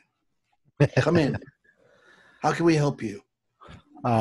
So I would greet them with whatever the standard typical greeting would be. And I identify myself as Zulia of Port Zangerios. And the land of the masks. Yes. And I am a devout follower of Rel. And I've come to worship and to give offering. But also I have questions. If you would indulge one of the flock.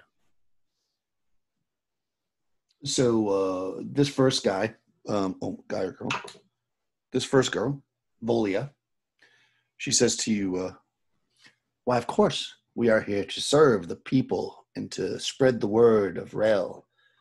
And of course, to take, any donations that you might have for us, because, Rel likes, got to keep this place open. Yes, of course. It's not cheap."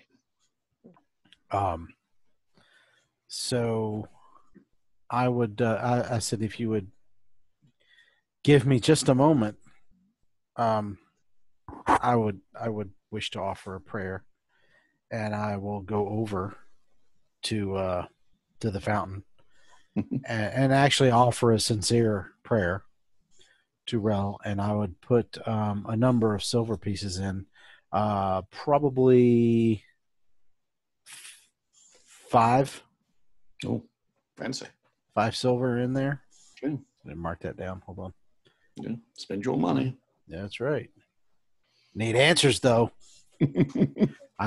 He's all. I read the description of Rel. I know about greasing the palms here.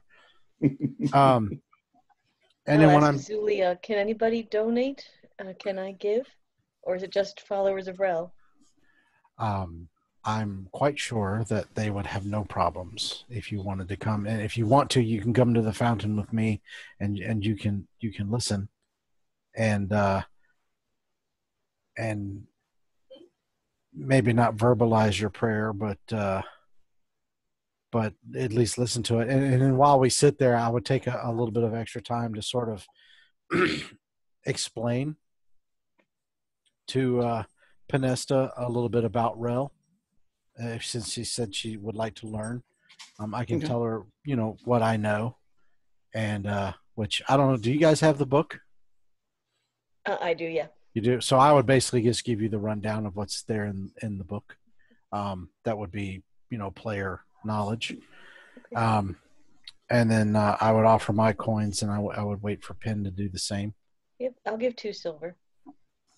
And hopefully the priests are watching. Oh yeah. So when we're done, I would approach the priest and I would say, thank you for allowing me and my friend and master of the bardic arts, Penesta, to come and worship. She is just learning about our patron. And she wanted to come with me and learn more. So I brought her along. But I was wondering, I have a question, as I am new here and I was directed to the temple. that you may be able to provide answer and insight. Directed. Interesting. Yes. So they suggested you without knowing that I too was a follower. So it seemed to work out. It was fate, as one. It's always would good to say. come back to the faith It is. when you need answers. And I have spent many, many days on the road, and it has been months since I have set foot in a proper temple. So it feels good. So then I would just kind of say, so I have a question about, I seek my former employer. He was a caravan master who went by the name of Dominus. And he was staying at the Artemis Cavernaria. And I know he stayed there. I watched him enter the place. And yet he seems to have disappeared.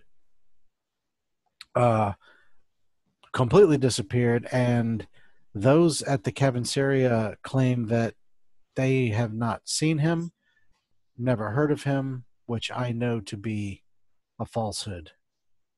And after having gone to the docks, I've learned that another caravan master by the name of Marcus has also met a similar fate.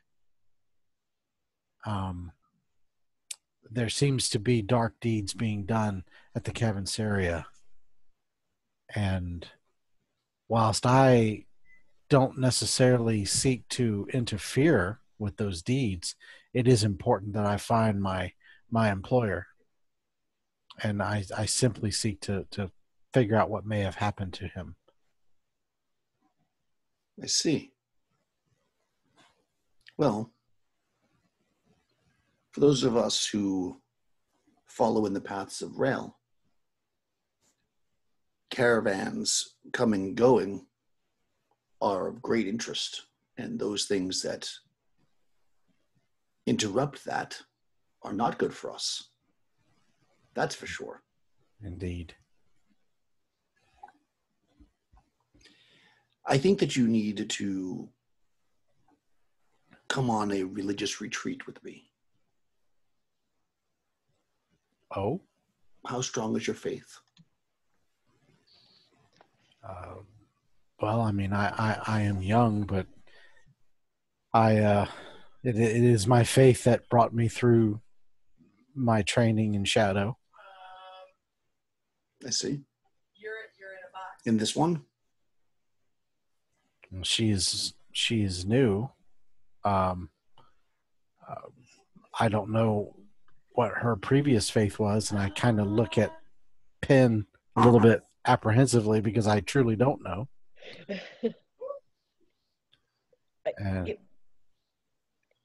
Go ahead. I was raised in the moon goddess Lunaqua, but I am open. I am not really a member of any faith right now. I'm a searcher. I'm a seeker. I wander in search of faith or truth. Yes. I see. You may find that here. Pray for a while. And you come with me. And he turns and starts walking kind of deeper into the cave, basically towards the back. And you actually see there's a set of stairs over there. Are you okay with this, Zulia?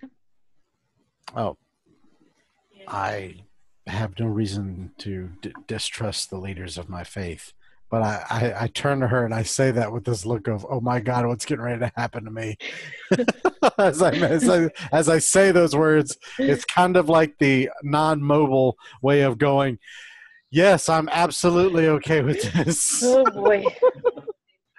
So when you get close to the stairs, the one of the other priests over here walks over, and he hands this priest a cloth, and he says a couple of prayers, and this priest takes the cloth and he kind of folds it and says a couple of prayers, and he hands it to you and he says, "Only the blind may learn the true secrets." And he holds it up. It's basically a blindfold. He's asking you to put it on. So I take my hand and I reach behind myself to scratch my back and reassure myself that my dagger is still back there. And Yep, you can look at him. yeah, I'm not gonna take it off. I'm just like, okay, and I'll follow the directions. I'll put the blindfold on. Yeah, you put the blindfold on. He takes your hand gently, like not in a creepy way, to lead you. And you go down a set of stairs, and through a room, and then down another set of stairs. And then you hear a knock. You know, like the guy that's leading you knocks on a door, and the door opens up. You hear it open, and then you move forward, and then you hear the door close, and then he says, "You may now remove your blindfold." So I'll reach up and well, yeah, I was going to pull it down, but I don't want anything around my neck. So I'm just going to grab it and push it up over my head. Yeah. Okay. After watching 10, I'm like, fuck that. I'm going over my head with this. It's funny that you're the assassin and you saw that and you're just like, oh shit. Yeah. Learn my lesson there. So basically you're in a room that's like 30 by 30. It is, the walls are covered in just like beautiful fabrics just draping down. There's rugs like stacked and on top of each other. This is like amazing like desk in the center that's polished and has gilding in it, and there's like a scale that's sitting on it that's made out of like just super shiny brass with like stacks of gold on one part and some gems on the other. And there's like these braziers lit up with like the room's full of like flickering light, and there's a kind of a middle-aged man sitting at the desk. And he's standing up now because he stood up when you came in the room. And he says, I am Rojan Den. Thank you for coming. I believe that Rail has sent you to us. For Zambala has a problem, and you seem to know it. Well, I glance around the room and I just make a comment about the finery here being just so magnificent. Like just kind of mumble it under my breath, but loud enough that he can actually hear me say it. And I say, well, yes, I seem to have discovered an issue. My friends and I have discovered a problem that seems to exist here, much by accident, but you know, we were working a caravan, and I had been with the caravan possibly the longest. I can't quite remember, but the better part of half a year. And the caravan master Dominus was I feel like an honest and fairly straightforward man, and he has now he's completely disappeared. And I will not mislead you. He does owe money to my friends and I, but at this point, have you ever seen 500 gold pieces? Once on a ship in Port Sangerios, in a chest from a distance. I see.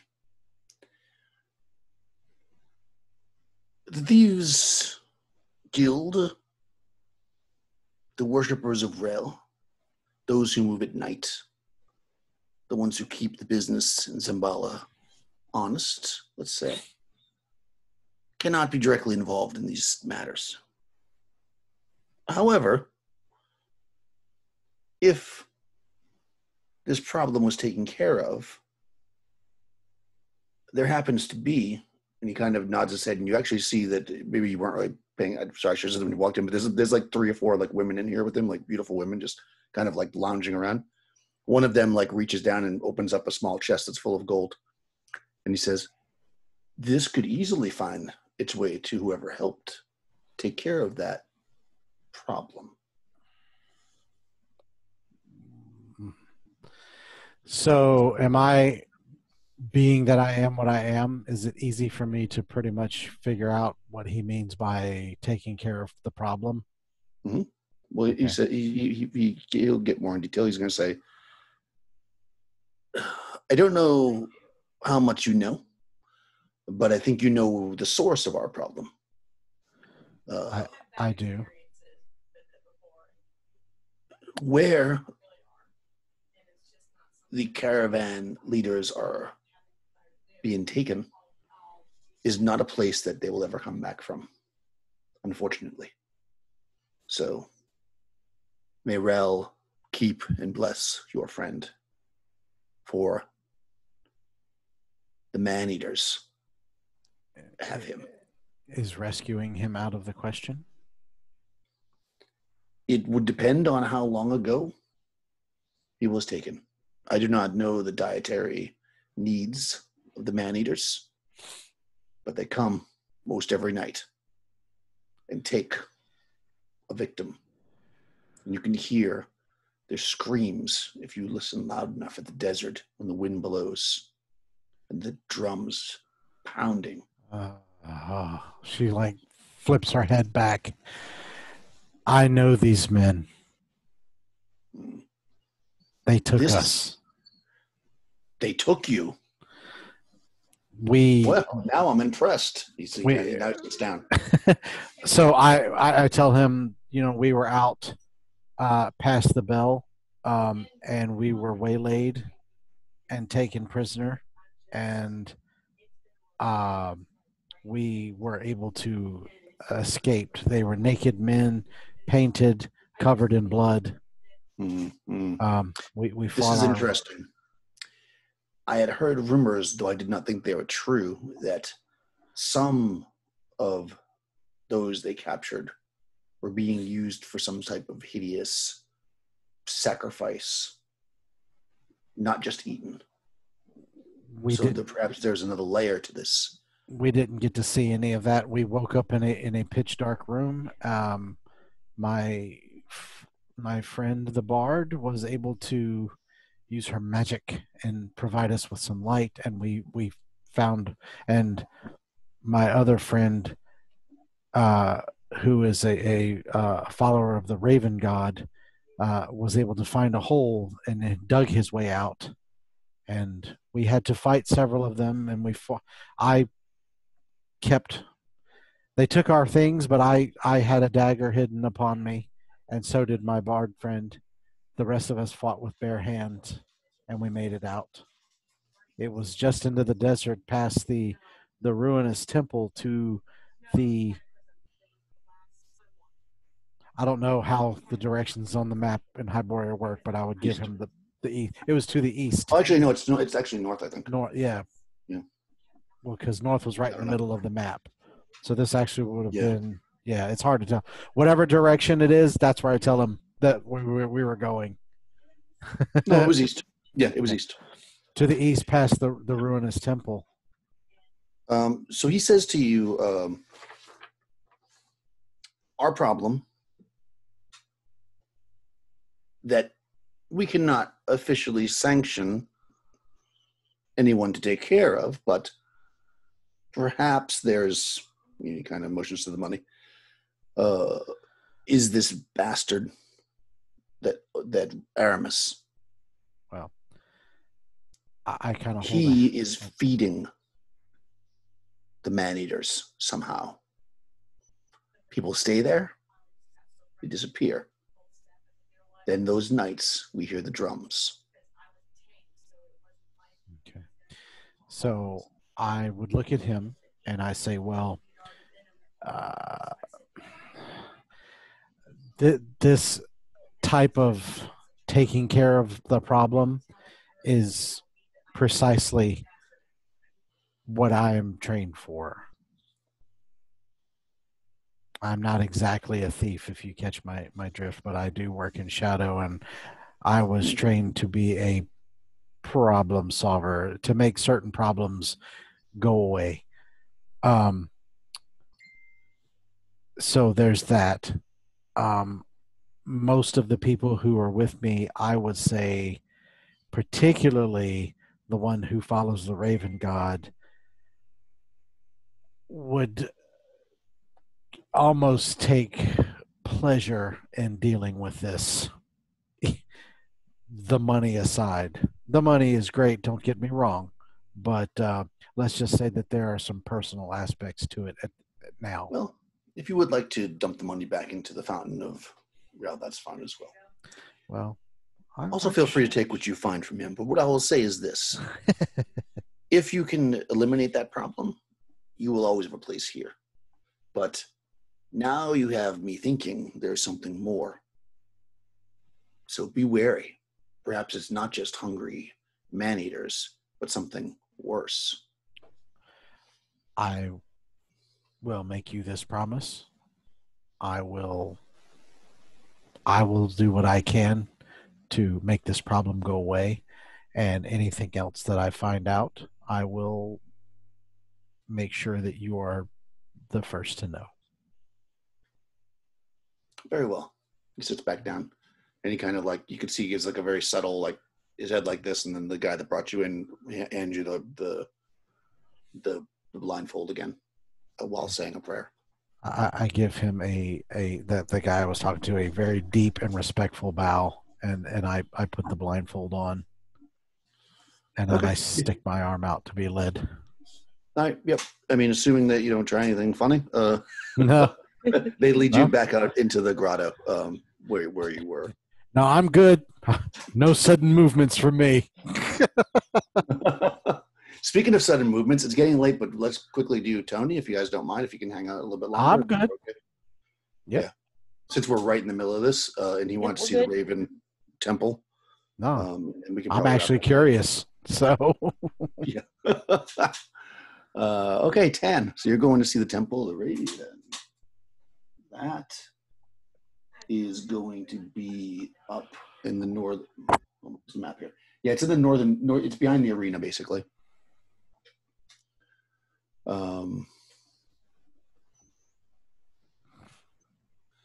This one is actually, it's outdoors in a sense.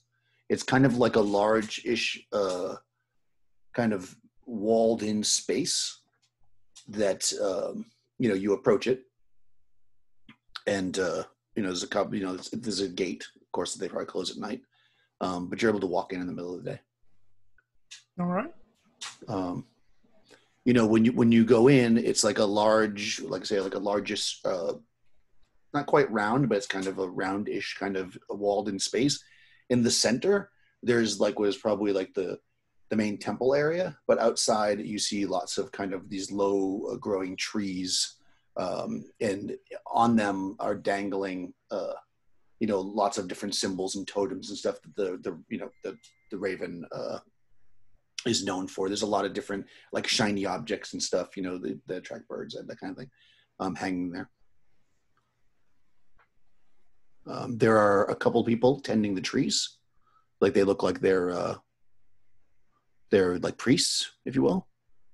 And then you also see people that are praying. The people that are praying are saying prayers, and they're hanging totems on these trees, like different little things they've made or bought or whatever, and they hang them on there. I will approach one of the priests at the trees and go, and I'll pull out my symbol, and I will go, I am Tenrillos.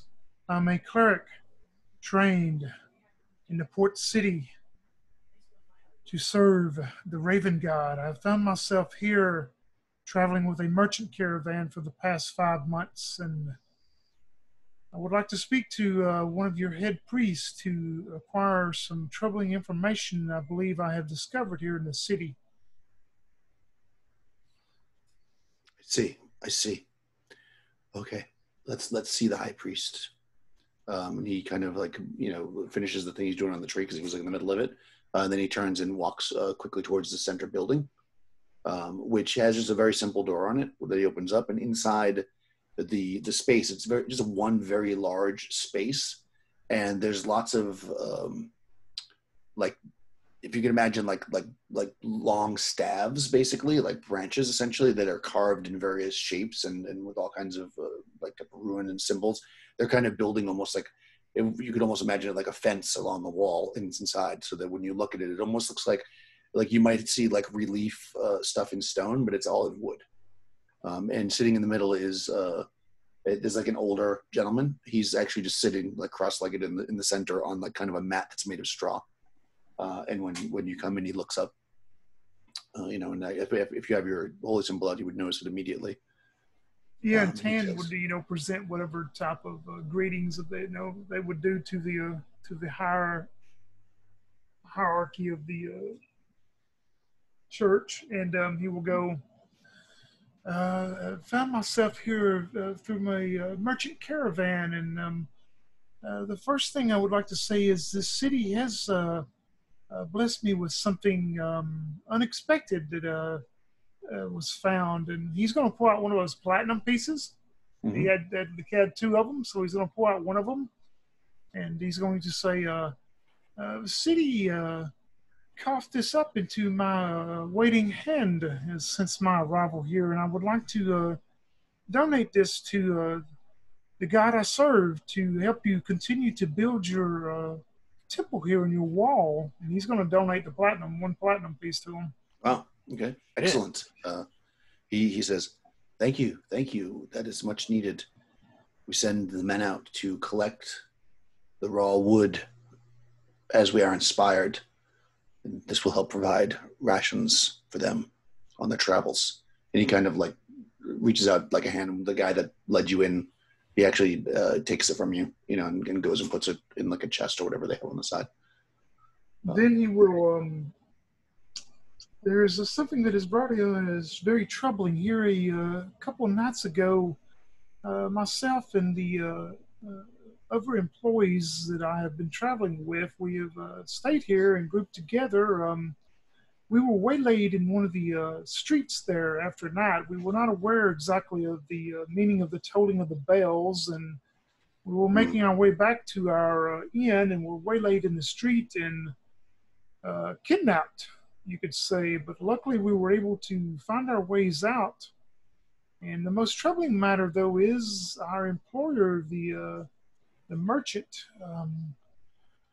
seemed to disappear. We went to the location of where he was staying at, and the gentleman that owns that, and he'll give the name of that hotel and the guy's name. Evidently, he is hiding something from us and from others, I believe. I do not know what your relationship is with him, but I have a very uneasy feeling there is some matter going on that he is deeply involved in that I did not believe would serve the betterment of what we do serving the Raven God, if you understand me.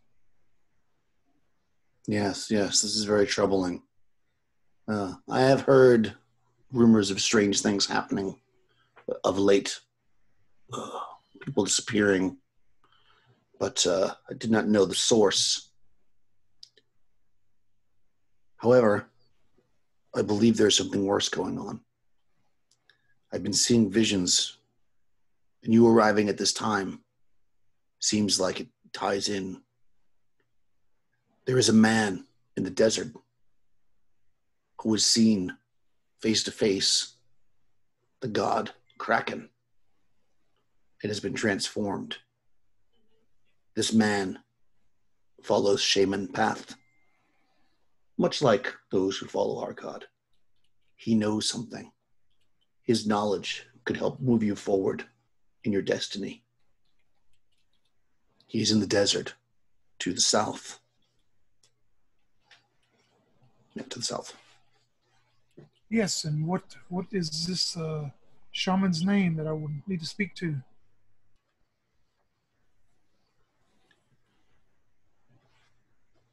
He has forgotten his name.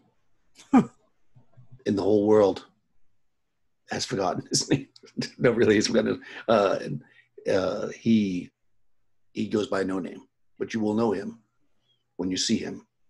He has been transformed almost to a beast, but with a powerful mind. He knows something, and that something ties into your future. Yes, I will take that in consideration and go and see if I can locate this beast man that can help me then. Yes. May the blessings of the Raven be with you. Yeah, and Tan will make some short talk and then leave. Okay. Okay, so I think we'll probably leave it there. Let's get some stuff up in the air, which could be very interesting next time. Thanks, guys. Stop.